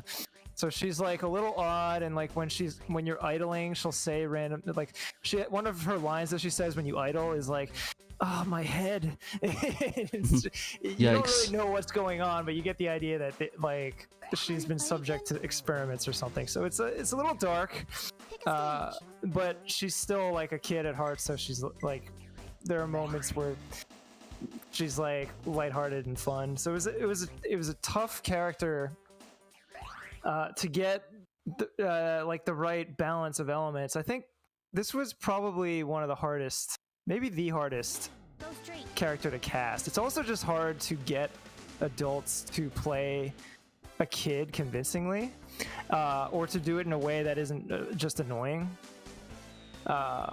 And I think CrouchingMouse was exactly what we were looking for. It was just, it had been a while since I had used Kina until this past week when we were doing lots of heavy testing. And like the first time I used Kina in a while, I was like, God, I'm so happy with how this came out. Yeah, she did great. Thank you again for... Yes, thank you. You killed it. Yeah, for your performance. CrouchingMouse is great. Thank you guys for having me. I'm super honored to have been chosen. Like, I kind of do voice work as just like a fun thing. Like, I'd love to like try to get into it professionally someday, but just like having my voice in a video game is kind of like a dream come true. So this is just really cool to do. That's cool. Yeah, and it definitely is one of the most mysterious characters and a very interesting role to play, because it definitely, compared to the other characters, it seemed like a very easy role to like sort of get down. Maybe if that makes sense, like it seems like a difficult role, like I said, with the child aspect of it and having a bit of a lower voice than compared to the rest of them. It's very interesting and very difficult, and did a really great job on this. Yeah, I think if the character were super young, like 8, I think it would have been like even harder. Where she's 12 in this, so like you can sort of get away with having a slightly more grown-up sounding voice, and I think it's just like there's a little more flexibility there. But yeah, I'm just really happy with all of like the balance of elements. It feels like I believe it when I hear it. It's not annoying. This is a character that I never liked playing as before, and now I do, which is like feels like a victory for the localization, I guess. Yeah. You know who she kind of reminds me of is the voice kind of reminds me of I think of this character Kari from Digimon, the dub voice of that. I think that's the right one, right? The Ty's brother. Yeah, she has like kind of orange brown hair. Just the voice in general reminds me of that. I just thought it was kind of cool. I don't know if maybe that was definitely flattering to be told that my little girl voice isn't annoying. It's very good to hear. It's really good though. I like it. High praise indeed. Right? You are not annoying. Yeah, I think it helped that you went for like a more subdued performance. Didn't make it too annoying. Which makes sense because I mean the character is kind of I mean, she's clearly been through a lot because she's been abducted, kidnapped by the bad guys, and they've done some kind of experiments on her, which given her they've given her the special powers of, unlimited ammo and whatnot. So, and it's kind of inferred that maybe she has some kind of psychic power, I feel like. So she's been through a lot, whatever they did to her. So it kind of makes sense that she would be sort of sullen, and a little withdrawn, in her performance. So I think it works great. Yeah, and it's really, and I just want to speak on the control screen. I really like this implementation where you said the lock-on is the same as the navigator call, which I think is very Which is useful. What it's supposed to be. That's supposed to be that way. And there was just kind of a little bug in the initial implementation of the twin stick controls, where those two actions were unlinked and they're supposed to be linked. And I think Knight of Dragon, who of course did our twin stick implementation for us, didn't realize that at first as he was playing around with the code, and we had to tell him, oh hey, those are supposed to both happen at the same time with the same button press. So now it's working. Yeah. As also, intended. Yeah, I also want to actually come to my favorite voice line that CrouchingMouse did, is like that "get out of here" with the character. I know, I love that too. That's the famous. It's like, get out of here. When you're about to kill a boss, she's like, get out of here. And I that just pops into my head randomly for applicable situations throughout the day. So yeah, that was a great delivery. Thank you. It was so funny to just have this little girl just like. Yeah, definitely. That's where I feel like the childlike quality still comes out without being this over-the-top caricature. That's really hard to do. I think I've never tried. Yeah, no, it definitely is hard. Yeah, I mean, I think that's what I was going for. Do you remember anything about the session being particularly hard or just like weird? I mean, not weird. I'd say like it was the first time I'd ever done a session like that. Usually if I do some kind of voice acting, I just read the lines and I do my own takes. But yeah, doing it live with other people was definitely different for me. I think the hardest part was probably like there was a couple lines where you were giving me some directions that I was just like trying to get it, and I was like, oh, I really want to get this right. I can't remember exactly what they were though. It's hard sometimes when you have an idea in your head. Like I think what I learned throughout this project was like trying to describe a delivery is often a waste of time, and the better way to do it is to try and imitate what's in your head yourself to the actor, and just hope that you do it. I mean, obviously, I don't sound like a little 12-year-old girl, but like if I can at least get the intonation right, that probably is an easier way to illustrate what I'm looking for than to be like, can you sound like more incensed? You know? No, it definitely helped when you kind of gave me your takes like that. Like my own impressions. Yeah. Go straight. Yeah. Did you have a favorite line, CrouchingMouse, that you, like is memorable to you that you did from the session, or I don't know if he has asked that yet or not? Sorry. Oh, I was actually just thinking, like, I also like get out of here. Yeah, that was pretty funny. And I also really like doing the little girl voice at the very end, in the ending, just because it was really fun to be an excitable child. Ricky's is saying you sound like a Chibiusa in the old dub of Sailor Ooh, Moon. I hear it. Oh man, I watched that dub as a kid, but I can't remember what she sounds like. But I remember she was really into pancakes in the dub, which was probably not pancakes in Japan. No, probably not. I mean, she did carry around a gun, so it probably is something else. Really? Yeah, you didn't know that? Like in the movie, she like it's famous. She points the gun at her head. It's like a fake gun, but it's like you need to get your crap together. I forgot what her name is in the I know it's Sabrina in the dub. I forgot what her real name is in the sub. Usagi. Oh yeah, Usagi. That's it. Yeah. It's been I need to rewatch that one. I started doing the Viz dub. But I was like, I'm gonna watch it another time, but I just never got back to it, so it's something I need to do. But I know a lot of people are...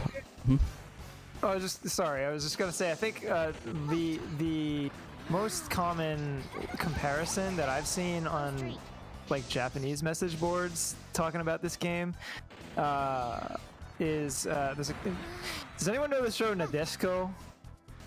No, From sadly. The 90s? It was like a Never 90s heard of it. anime. Martian Heard of it, successor but Nadeshiko. Never watched it. It's like a sort of screwball bass opera, but it has a character just like this. She looks and acts just like her, and she's got that same sort of mysterious past. And that was almost certainly what they were channeling in this game. But I think that show is a little bit more obscure over here. Yeah, I'm not. The only alien shows I know is the Yurushi Yatsura and the one with that angel that like kills people with the giant battle axe and then makes them come back to life afterwards. Yeah. I forgot what that one was. I don't know. It's God, I been so think long. I've heard about that one. It was famous in the early 2000s because it was all used in like AMVs and stuff like AMV Hell. But it's been so long I can't remember the name of it. But it was that one and the big popular ones, that and Azumanga Daioh, which is actually one of my favorite animes as well. Man, all these names I haven't heard in 20 plus years. I think the crazy one was like Bludgeoning Angel Dokuro-chan or something like that. I think that's it. That's the name. That's the one I think. Oh god, I remember watching it in like anime club in college and just being like, what the hell is this?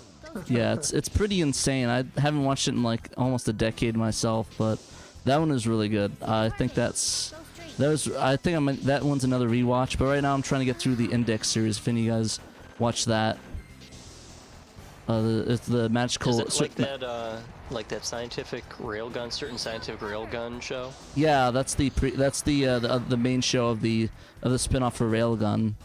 It's really good. I watched the first episode of that the other day, actually. I think it was on Hulu, maybe, and it was okay. It wasn't bad.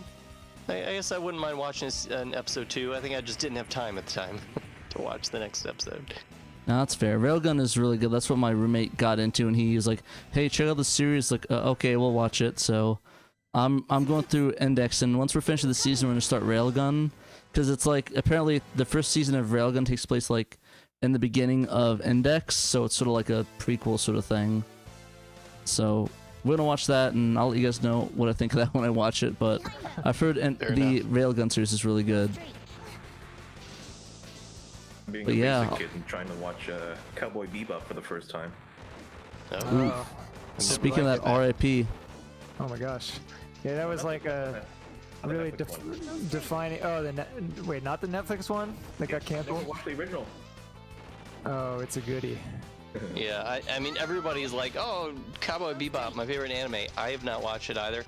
I am watching an kind of old, I mean, not 90s anime, but I guess it's practically a classic at this point, but Fullmetal Alchemist, the original one, not Brotherhood. Interesting. I had watched a lot of that back in college, and I mean, it was probably the show that made me really love anime. I didn't really start having anime on my radar until Fullmetal Alchemist in college, and I never finished it though. So it's on Netflix, so I'm like, you know what? I'm gonna finish Fullmetal Alchemist. Here we go. And It's over. Oh, sorry, I didn't mean to interrupt. oh yeah, so I started watching it, and then just a couple days ago, Netflix started putting this little bug at the top of the screen saying this show is leaving Netflix December 31st. I'm like, no, why? I'm never gonna get to finish the show. I have to like speed run the show. I'm like 20 episodes into it. How many are there? 51, I think, about 51. It's a really good show. I love it. But yeah, it is kind of long. Super cool though. I have to say, as much as I don't like Fullmetal Alchemist, the music is the most fire of all time. Like, I love the music in there that literally anime. is no bad openings in that anime, and the soundtrack's phenomenal. Like, I'm a proponent. Like, Brothers song. The song is called Brothers. It's like, I mean, it's practically the main theme of the show. It's so good. I love it. yeah, really good. But yeah, I honestly I want to rewatch the original again. I watched Brotherhood and it was alright. I know it follows more the manga better, but like I don't know. I kind of just want to take a break because I watched it a couple times already. So it's like, I I'm good. I want to change it up a bit. But it's what I grew up watching though on like Adult Swim. The manga is awesome. I don't like the anime. Brotherhood, Fullmetal the original or Alchemist? both? Both. Oh. I just picture the brother in the suit. I pictured his voice very different, like a guy, like an echo in a hollow suit of armor, and it's just this little kid. Well, they do apply an echo effect to the dub, the English dub at least in the anime. I think they do in the Japanese dub as well. So they do apply the dub. But I mean, that's the thing about about dubs, about localizations and whatnot, is because I mean everybody's going to have their own kind of idea of how something's going to sound, and you've got to settle on one voice. So you just do the best you can. Yeah, to an extent, that was a challenge for me, having played this game in Japanese so many times over the last 14 years, was trying to divorce myself from the idea I already had in my head, especially for the navigators that I use a lot, like Cologne Steiner and Lyra. Lyra was pretty close, I think. Our English Rachel, who did the voice of Lyra, I think she was actually very close to the Japanese, but with Cologne, obviously we had to go a very different direction because of the nature of the character. So I had to really it took like a week of playing as the character, then almost like flicking a switch. All of a sudden, I like crossed some threshold where now every time I heard the English voice, I was like, oh yeah, that's totally her. But it took a while. With Kina, it was easy because I never used Kina. Fair. Yeah, I really just liked how you guys interpreted her as a German character, especially with how Germanic her design looked. Like it looked like right out of the. And the name Steiner, we kind of. Yeah. Even though it's not like we consistently like read into the names, we just figured, if you got to do something, there is some logic to doing it this way. The only thing I would have done differently is maybe spell her first name as Cologne, like the city, and not colon, like the body part. Like Köln, K-O-L-N. No, it's a currency. All of the first names are world currencies. Cologne is the currency of Colombia, and I think at least one other country, but it's named after Christopher Columbus. Yeah, the city is written different than that. So yeah, be awkward. That makes. Yeah. Yeah, we didn't just randomly land on. Yeah, her name should be Colon. Yeah. But yeah, no, I really appreciate that you guys doing that. That was really cool. And almost. So how was it now? Was it without lock on? Fight this one. Very easy. Like I was literally able to target each body part, and like it was nothing. It's like okay, eat them for breakfast. Yum. Yeah, shout out to Anthony, I would say, yeah? Yep, thank you, Night of Dragon, for doing that and making the trolls really good. Yeah, thank you tonight for everything he's done for us. Can't stress enough how good this game feels with the twin stick. I feel like I have a neural link with the game when I'm playing with that thing. It's just so good. Yeah, I mean, because it's kind of funny. The twin stick kind of accidentally ended up being a streamlined version of a 2021 era like modern controller because go left at that fork. Don't go right. Yeah, no, I was trying to kill those things. Oh, okay. I forgot.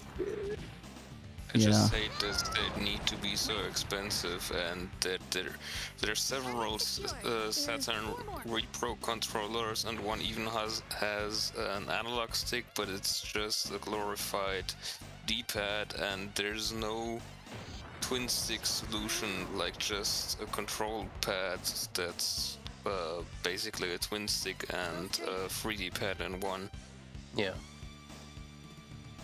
Yeah, no, you know, the twin stick itself registers as a regular Saturn pad that just has a weird button layout. So in theory, every Saturn game will recognize it.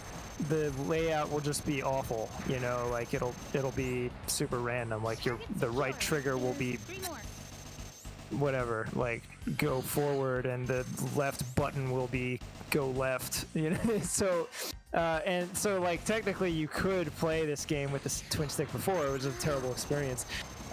So we were just shuffling the button layout, and it basically controls pretty close to a modern 3D game. Not identically, but pretty close given how old this game is. Yeah, turkeys. I go around for like $70, $80. I've seen on eBay. Okay, that's how you do it. I wouldn't let me stand still. I just want to figure out how to do that. Wait, what were we saying about price for stuff that for the twin stick? I've seen on eBay the twin sticks go for about $70, maybe $100 if you want it boxed. I paid $60 for mine from Yahoo Auctions Japan, with most of the pricing being shipping. Cause I literally bought it boxed for like $23, I think. I forgot exactly what the exact price was, but it was fairly cheap from what I remembered. But the thing is that the shipping's what's gonna kill you, so. Yeah, it's like that's not terrible. Like the games that support it are really fun. I just wish there were more.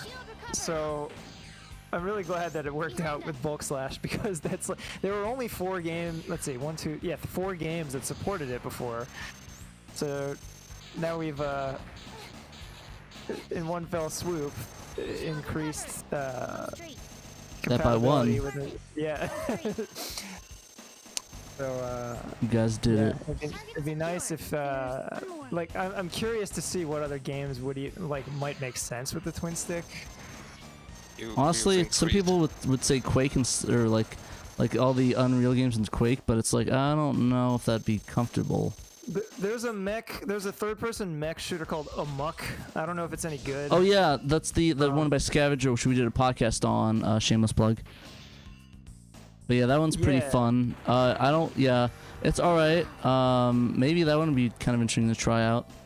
There's a first-person cockpit game called Daedalus something. Gotcha. Am I going the right elevator, or is this the wrong one? I think you're good. Yeah. Yeah, down. Okay. There's only one, but you have to check out. You have to select this. I just want to make sure I wasn't messing up. It says down in front of the elevator, and so you always want to be going down. You want to go deeper into this weapons facility. Oh, I'm missing a key. What the heck? Yeah, you must be missing a key. How did I miss a looked key? away for a second because I was looking at Twitter, so I don't know which key you missed. That's weird. I thought I got a key. That's weird. It looks like it's on this floor. Yeah, ask your navigator. She might be able to direct you. She's not telling me jack.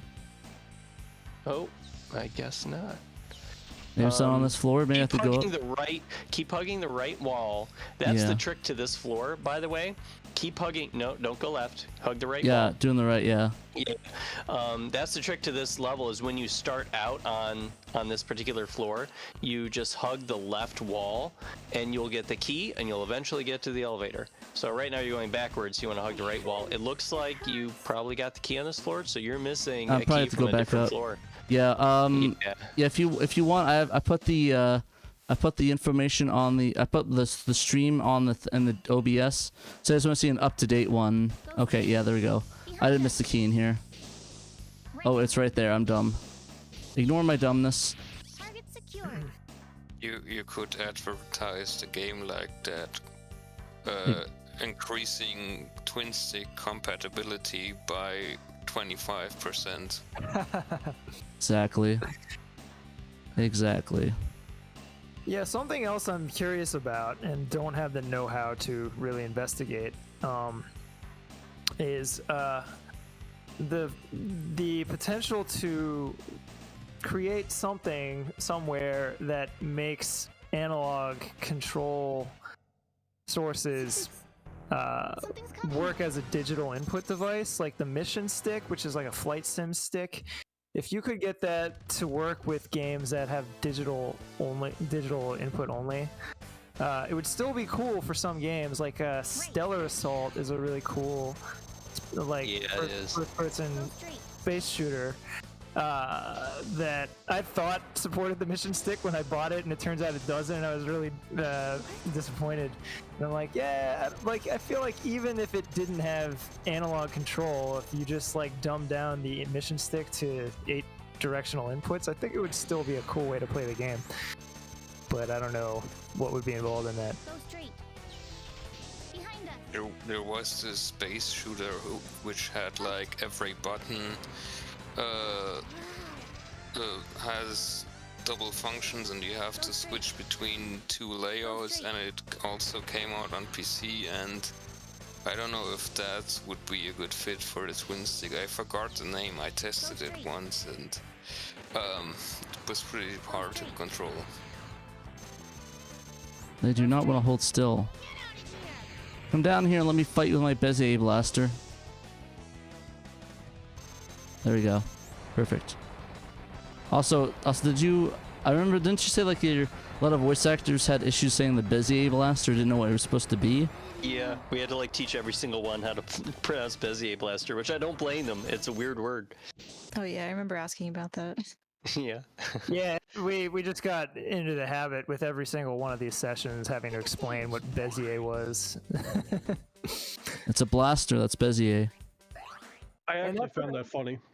Well, that's another one of those things that, you know, if this were an official localization, I probably would have gone to the original dev team and been like, hey, this doesn't exactly roll off the tongue. What if we called it like proton blaster or arc cannon or something, you know, something that's a little bit more front of mind for those are both good names. Gamers in the Anglosphere, you know, yeah. Like I was always saying how the fire blaster should be the flamethrower. Go straight. Yeah, well, the fire blaster, flamethrower. The weird one is napalm blaster, which has nothing to do with napalm, which is probably good. Right. Yeah, you don't want to... It was like a fad back then. Like, do you remember Twisted Metal had a napalm weapon, and it was like a thing for a while. But in this game, it's particularly weird because it has like it's an electric spread shot. So yeah, it's really bizarre. Bezier was a French guy who was really into curves. Go straight. Yeah. Go straight. Yeah, the Bezier curve. One of the many things I learned in the process of this project. I couldn't explain it in any intelligent way. It's a type of curve. That Bezier is. They probably just picked it because it sounds like a cool word. Yeah, I mean, the programmers who worked on this game probably learned about it in a math class or something. No, the blaster works with a Bezier curve, like the arc of the shot is...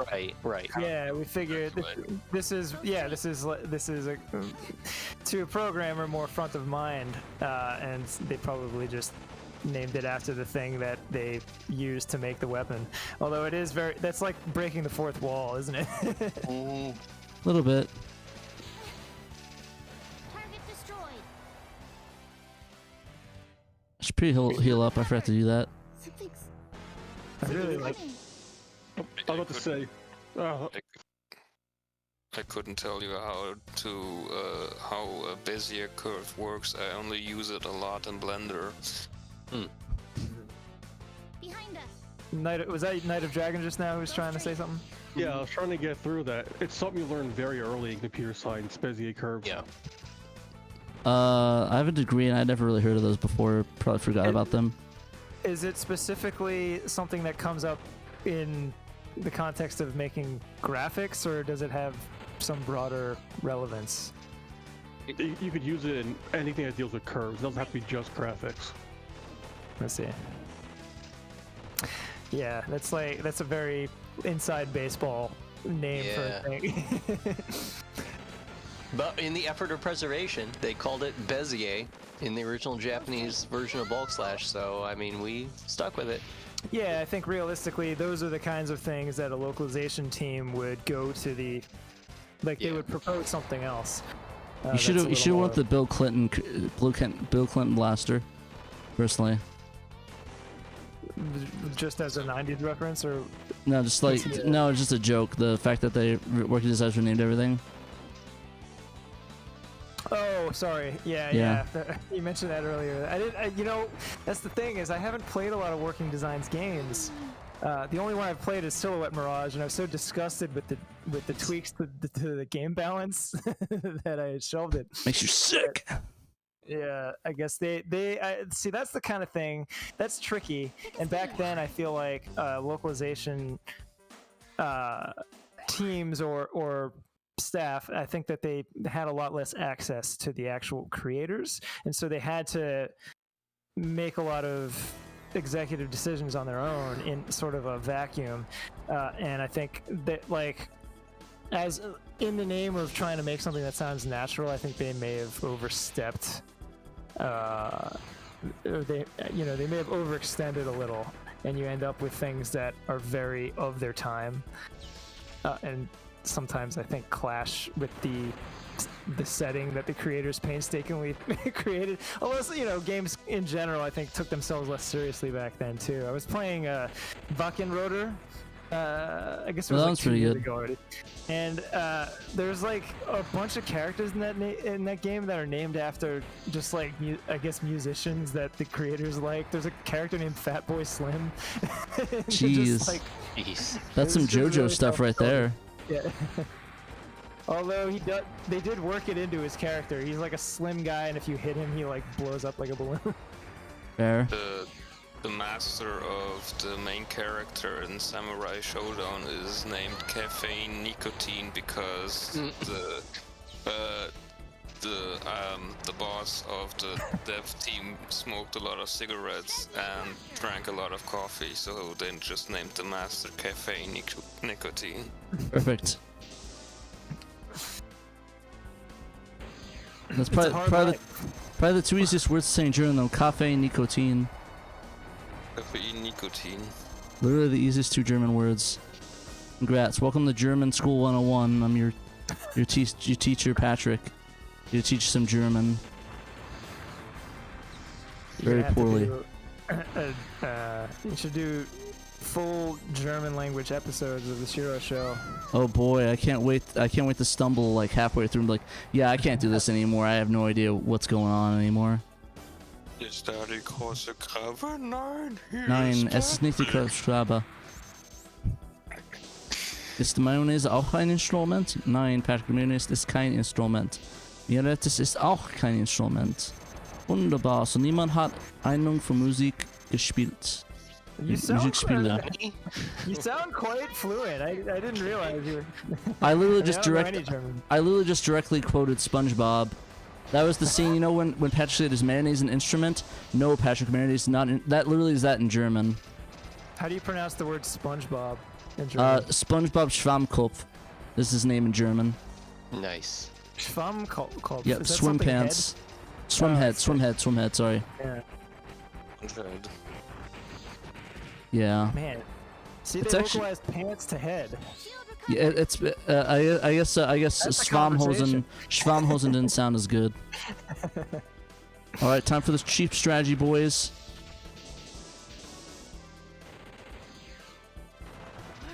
Swim head. Yeah, it's weird. I don't know why they just go Schwammhosen, which sounds okay.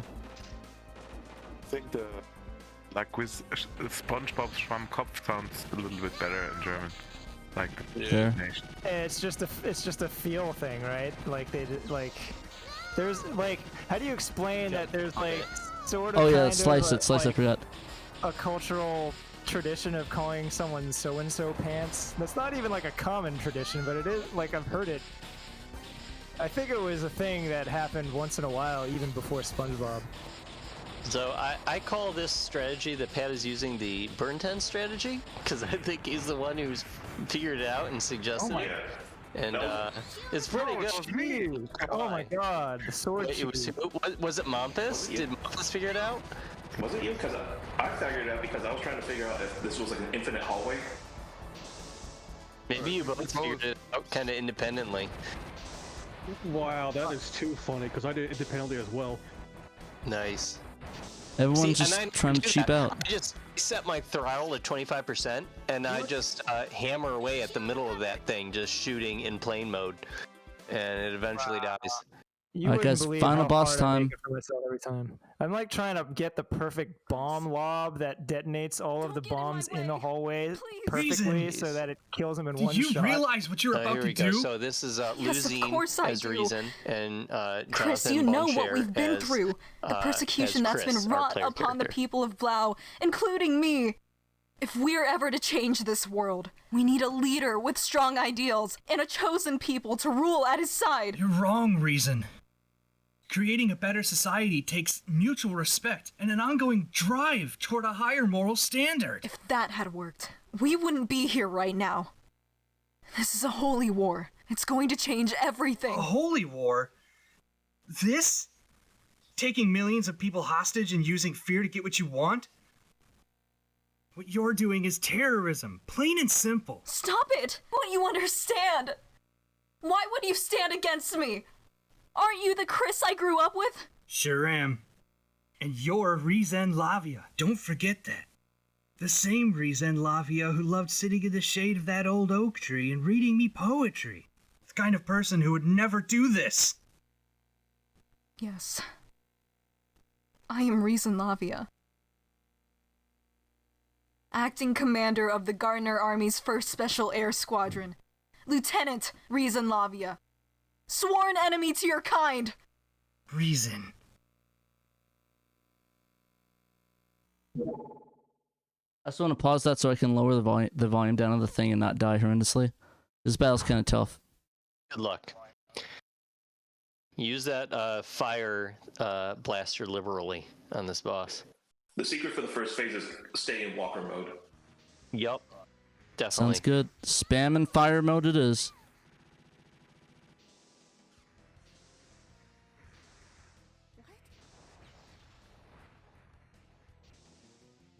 They put so much work into the boss designs in this game, and I feel like it's so frantic and the draw distance is so bad that you really have to go out of your way to get a really good look at them. But there's so hard to much appreciate, detail, yeah. and so many cool moving parts and like interesting graphical effects.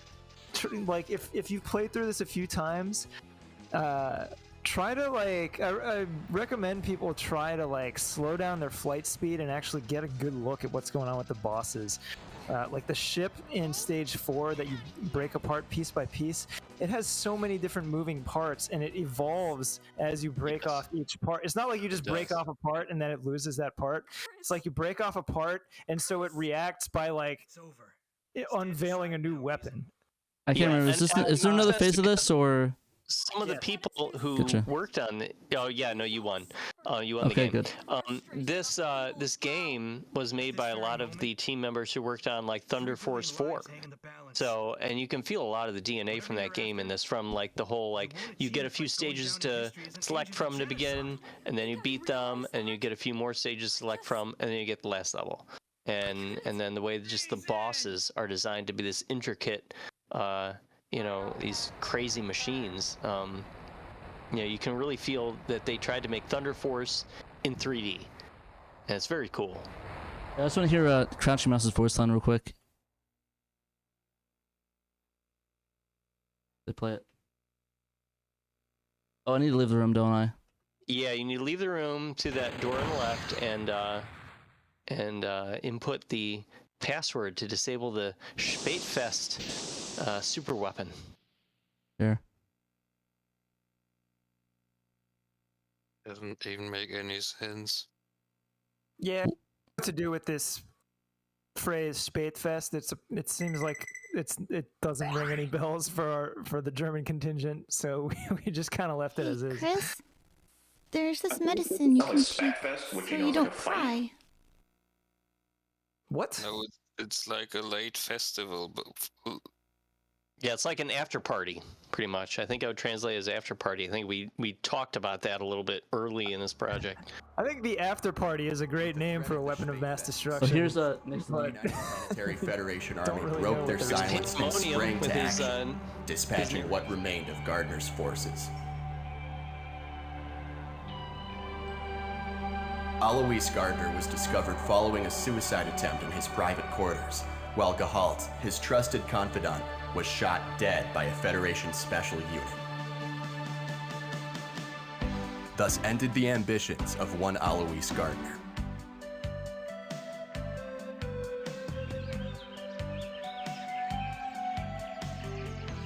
What's your problem? Next time you pick on Margaret, there'll be trouble. I'm telling my dad on you. We're not gonna play with you anymore.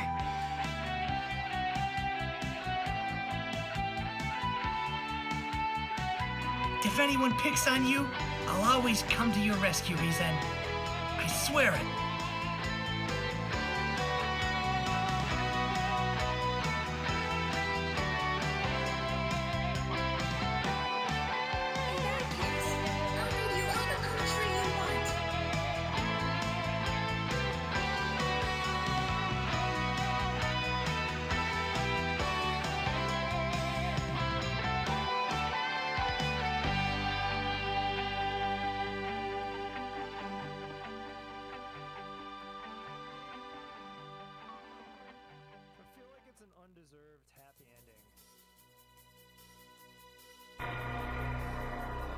There we go. Wait, it doesn't play her ending, or that's weird. Oh, it's credits. Yeah, Source of great consternation over the last week. So I apologize that all we've got is the Japanese staff's credits. Again, we don't have the localization team's credits, but you know what? At least they look good, and it doesn't crash. So no, I don't. I'm happy. I just say I don't appreciate you lying to me. You said you didn't use the original music. That obviously was the original music. Like, don't lie to me, man. It's not cool. Like, holy I'm crap! glad it sounded real close to you. I appreciate that. Like, dang, like it sounds exactly like I'd imagine it. Like this sounds like, hits just right. But yeah, no, it's really cool that you guys actually added the Japanese cast in here and just kept the Japanese one. But I'd love to see the other one the other dub the other crits as well if you guys were able to get that in there. Well, it is in the README that is included with the patch, so people can view it there. It's also in the manual that I spent a long time paginating in both in a US format, so people can see our credits in there. Nice. I didn't get the ending. Oh wait, it didn't get the ending? Brutal. No, you didn't get Kina's ending. How do you get the ending? What, like, how many points do you need? I think you have to get a certain like affinity level with her. I think you have to level her up, and I forget off the top of my head how you level her affinity up. Do you remember, Lacquerware? Maybe not. Maybe not. But at least I get this cool picture of her. So I guess that's better than nothing. To level 2. So you get a little visual bonus image of her no matter what. Right, and I think it crashed.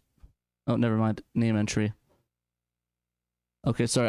It loads faster on the casting side than my side because I have a 1440p monitor and it goes to 1080p in there, so it has some issues getting that. Let's see, what name should we do? Why don't we go with a classic? Classic name. Perfect. I like that name. Oh, she liked the name. Oh, sweet. Thank you for liking the name, CrouchingMouse. But yeah, no, I think that I think we can play the video. Yeah, if you guys want to send me the video real quick link, I can play that before we head out. If my screen doesn't keep seizing up on me. Crazy right now, Sensigolo just dropped his newest patch during the show. Wait, what? Sensigolo just dropped his newest patch while we were streaming. Oh, for his adventure game? That's cool. Yeah, for the Game Gear Tales game. Almost lost the mic there for a second. Not good. Do you guys have a link to the video of that I can play on the stream real quick for her ending? Just so I can just show it off. I don't know if we have it online. Yeah. I will provide it. Wait a second. Okay. I got you. Let me know. We'll play that real quick, then we'll head out. But yeah, we'd like to show the ending on the stream before we go. I felt bad. I didn't know how to raise our affinity. I should have researched more before coming on the stream. I apologize to you, CrouchingMouse. I am sorry. Oh, it's no problem.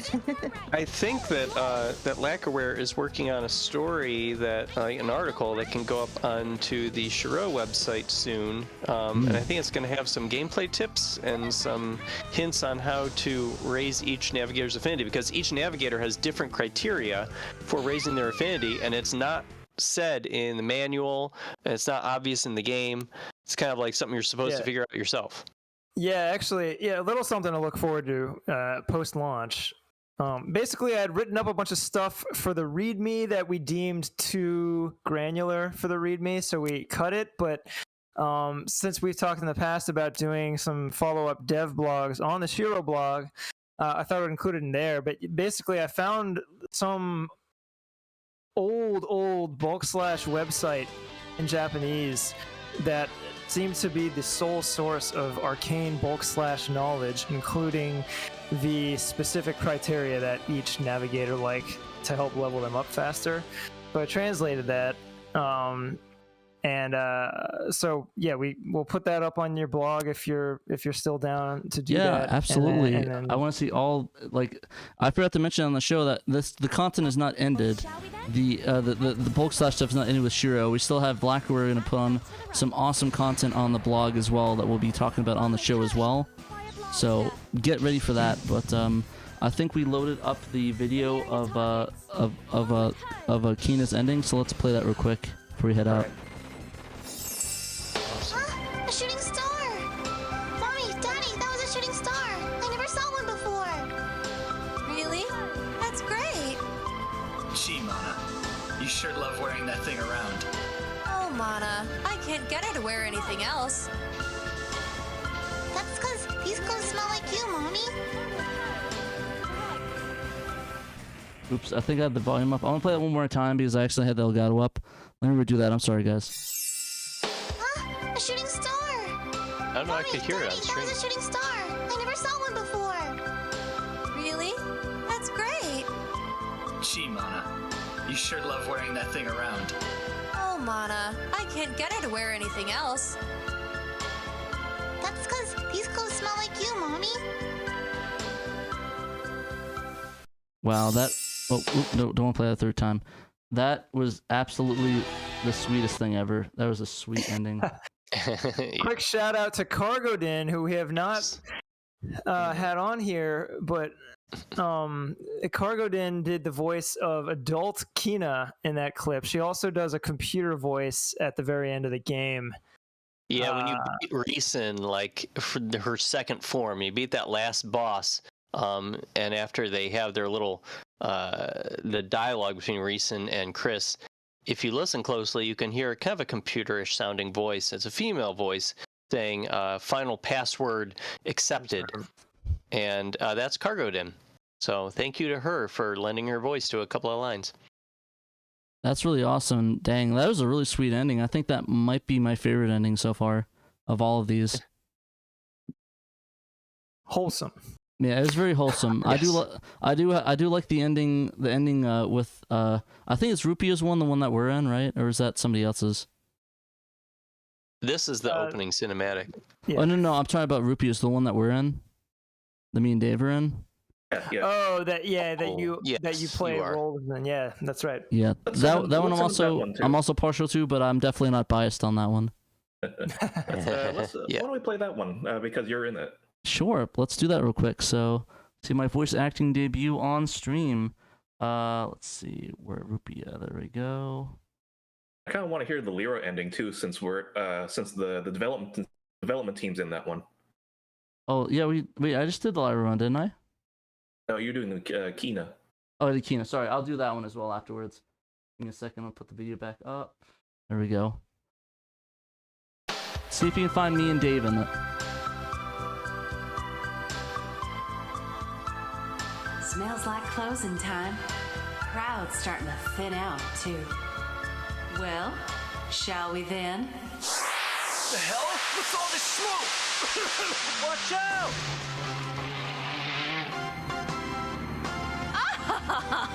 I Chris, but I just can't resist the appeal of the steel.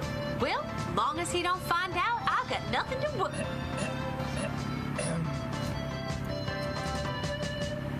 Oh, hi, Chris. That one's really good, actually, too. Yeah. I like that one. Pat, are you the guy that's yelling out "Watch out"? Yeah, that's me. I sent like 12 different takes of it, like some with different voices and stuff, but I guess you just went with that one as well. I just want to send as many as I could to see, okay, I don't like that one, okay, that one's good. Shout out to Diana in the chat, by the way, who did an awesome job as Rupia. Shout out. Oh, she's in the chat right now? Yeah, Diana Shouts might. out. Oh, let me lower this real quick. Let me show it. Shouts out. Look out. Yes, thank you very much for doing that. Great voice acting work. Amazing. All right, so we do was it not? You said it was Lyra, right? Was that Lyra? Yeah.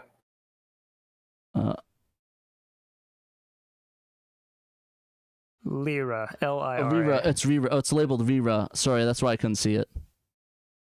Sorry about that.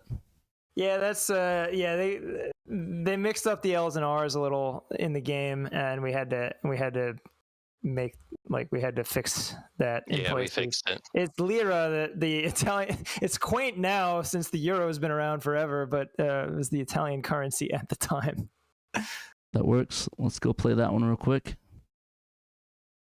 Oh, there we go. Is that the concert venue over there? Yep, that's it. Let me see that mic for a sec. Hey, everyone! Thanks for waiting. It's your favorite superstar, Lyra Hart. Gather around, everyone. Isn't this a bit much? Hey, jerk, you can't hog Lyra all to yourself. Sorry.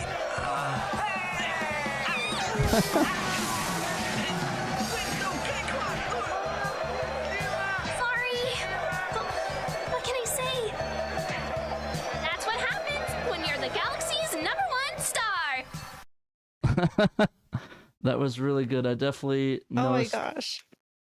I definitely noticed a few different people in there in the chat right now. I know Lackware. Yeah. Definitely heard that. Those are cute. Her performance makes it. Her performance just makes it. Yeah. Aaron did a great job. Yeah, no. I definitely wish we would show that on the stream.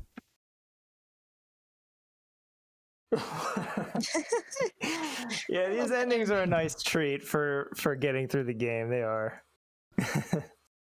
For sure, yeah, definitely. Yeah, but I think. Oh, look, I even have that as end credit. That's about it for this stream. I forgot to shout our patrons, so I'm gonna do that right now at the end of this. So sorry about that, patrons. Crazy thing, but you're gonna get something amazing coming up in a couple days. Should I? I don't know. Should I talk about that or should I surprise them? Yeah. All right, so we actually have a video we're working on, Shiro, me and Nick, Pandemonium, and that's going to be out probably next week or sometime next week. So look forward to that. It's a great video. It's about 25 minutes long.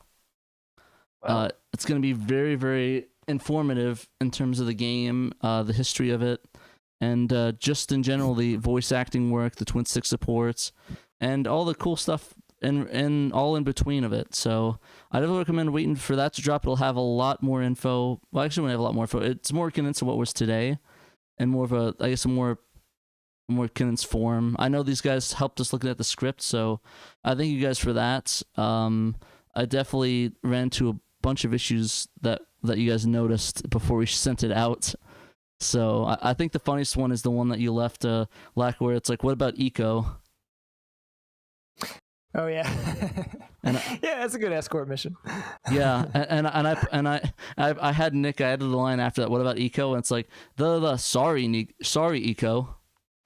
So that one's in there. I'm not gonna give it the context. You'll see it when it drops. I'm gonna try to get it a day or two early for the patrons, and then drop it officially maybe 2 days after that. We're still trying to work out the details. We need to it's in the editing stages. We got all the footage. I just sent actually the last footage this morning out of the third patch to Nick, so it'll hopefully be edited fairly soon, and you guys will see that. And it's going to be a fun video. I hope you guys enjoy it. It's a lot of work, but Thank you guys for doing that. I really appreciate it. I can't wait to see it. It should be really cool. Yeah, for sure. It was a lot of fun to work on. I think it's probably our best video so far. At least the one that, in terms of the one I made. I know Nick has done better ones, but in terms of the Shiro stuff, it's the best one that I was involved with so far. So hopefully that says a lot of what's coming, especially with a lot of the camera work I did and some of the gameplay capture stuff. So I can't wait to see how that turned out, what Nick did. I am really excited, and he's going to add his own Pandemonium touch to it as well. So there's also that to look forward to. You get technically a short Pandemonium video with Patrick sprinkled in, which is either a good thing or a bad thing, depending on how you look at it. Bonus Panda. Exactly. So we'll see. We'll see with that. But do you guys want to say anything before we head it out? Nice shout out the patrons. Yeah, quick. Just people who are trying out this patch, if you do. Just any feedback in general, I'm very eager to hear. Feel free to tag me. I don't know if the other guys on the team are also open to being tagged with stuff like that. Just feedback in general. And also, you could use the hashtag bulk/English just to increase visibility a little bit. If you encounter weird bugs and other stuff, let us know about those too. We are investigating the possibility of a follow-up update. So, if, any feedback we get that seems addressable, we will certainly try our best. We really hope you guys like this. We hope this helps people enjoy this game. It's just it's a great game. And if it helps people enjoy this great game, then mission accomplished. Rock and roll. CrouchingMouse, did you have anything that you want to share out? Any info, voice reel demos, Twitter handles you want to shout out before we head out as well? Sure. First of all, thanks for having me on. I had a great time. I guess if you want to follow me on Twitter, I'm crouching_mouse. Also, if it's okay, can I shout out a game I was in recently? Yeah, go for it. Absolutely. That's what this platform's here for. Yeah. So my friend came out with a visual novel recently called Women of Xal. That's Xal with an X. It's like a kind of a political thriller. It's got a big cast of people of color and lots of women, and it's really cool. And I was able to voice one of the main characters, Naxia. So yeah, if you're into that kind of thing, please check it out. Nice. Cool. Yeah. Where do we find that? I think it's on Steam and itch.io. Okay, great. Yeah. Sounds good. Yeah, let me if you could send me all that info in a Discord message, I'll throw it in the video description when I cut these all up and put them in the video, because I've done the bulk slash thing. I don't know if you've seen it, where we had all the navigators. I'll have all that in there and add it to this video in the post thing, so we can have everything that you want. And actually include the game link too, because I think people here are big visual novel fans, so they'd really appreciate to try that one out. Yeah, absolutely. Sounds good. All right. So I guess before we go, I'll shout out our patrons. We've got Emerald Nova, Johannes Fetz, Derek Pasquilla, Momphis, Tanuki Trev, Youngmei Sui, are $10 and plus up patrons. So they get shouted on the show each time. And if you give us $10 or more, if you back us, or I guess back us, or you give us $10 or more on Patreon, you'll get shouted on each Shiro show. And then you get a bunch of other perks as well. Above $20, you get to be on a podcast every quarter. You get merchandise at cost, so you won't pay anything. It's there for you. You can pay that because you're already supporting us on Patreon. And if you don't want to support us on Patreon, check out our Threadless store. We have some awesome shirts. We had a new design actually that on our Threadless store. I don't think I'll have time to pull it up right now, but it's our Sophia shirts. So I know a lot of people were a fan of that shirt. Let me go back to them so I can show the design's so good. Saturn Dave did such a good job. What page? There we go. So this is the Sophia collection. So it's art of our new mascot Sophia. Dave put that together. He did an amazing job. The idea came basically, I was asking Dave, hey, I kind of want a cool anime-esque shirt to wear around, and I wanted to get an anime shirt commissioned from some people in the community. It's don't worry, dude, I can do it. And I was like, okay. So I was like waiting, and he sent me this rough sketch, and I literally had to stop what I'm doing because I was breathless at what he was working on. It was insane. And I was like, absolutely. And really good. Over the course of a couple months, he made some shirts for them. So you can get it any color you like, but we kind of recommend black, purple, or white for the pink design. But yeah, there's a lot. We also have it on mugs. I'm not sure if we should do prints or not. Would you got anybody be interested in posters or prints for that? I probably could add those to there if you want that as well. But I'd be interested in that. Sounds good. I'll talk to Dave and we'll get something put up for that. But besides that, another thing to help us out is sharing us out. We know we got like over 50 viewers today, which was insane. So thank you for that. Thank you guys for sharing us out. We stream weekly for those that are new here. We are the Shiro Show. We stream weekly Saturn news every Friday at about 2:30 p.m. PST. We stream a bunch of Saturn news. We do a gameplay stream. Currently, we've been playing a Sakura Wars, so I'm trying to get through that game. It's one of my goals for 2021 is to get through that game. Probably not going to make it, but I'm working on it. Slowly going through that. I want to beat that one because I beat the 2020 version this year. But yeah, besides that, I think that's about it. Any of you guys have any last words or shouts out before we head out? Just thanks once again to everyone who contributed to this project, all of the actors, all of the dev staff, all the people that gave us little tips along the way, and you guys at the Shiro Show for giving us a platform. I'm just so thankful. You know, this started off at what I think was a pretty dark time for a lot of people, myself included, and it definitely was a major source of light.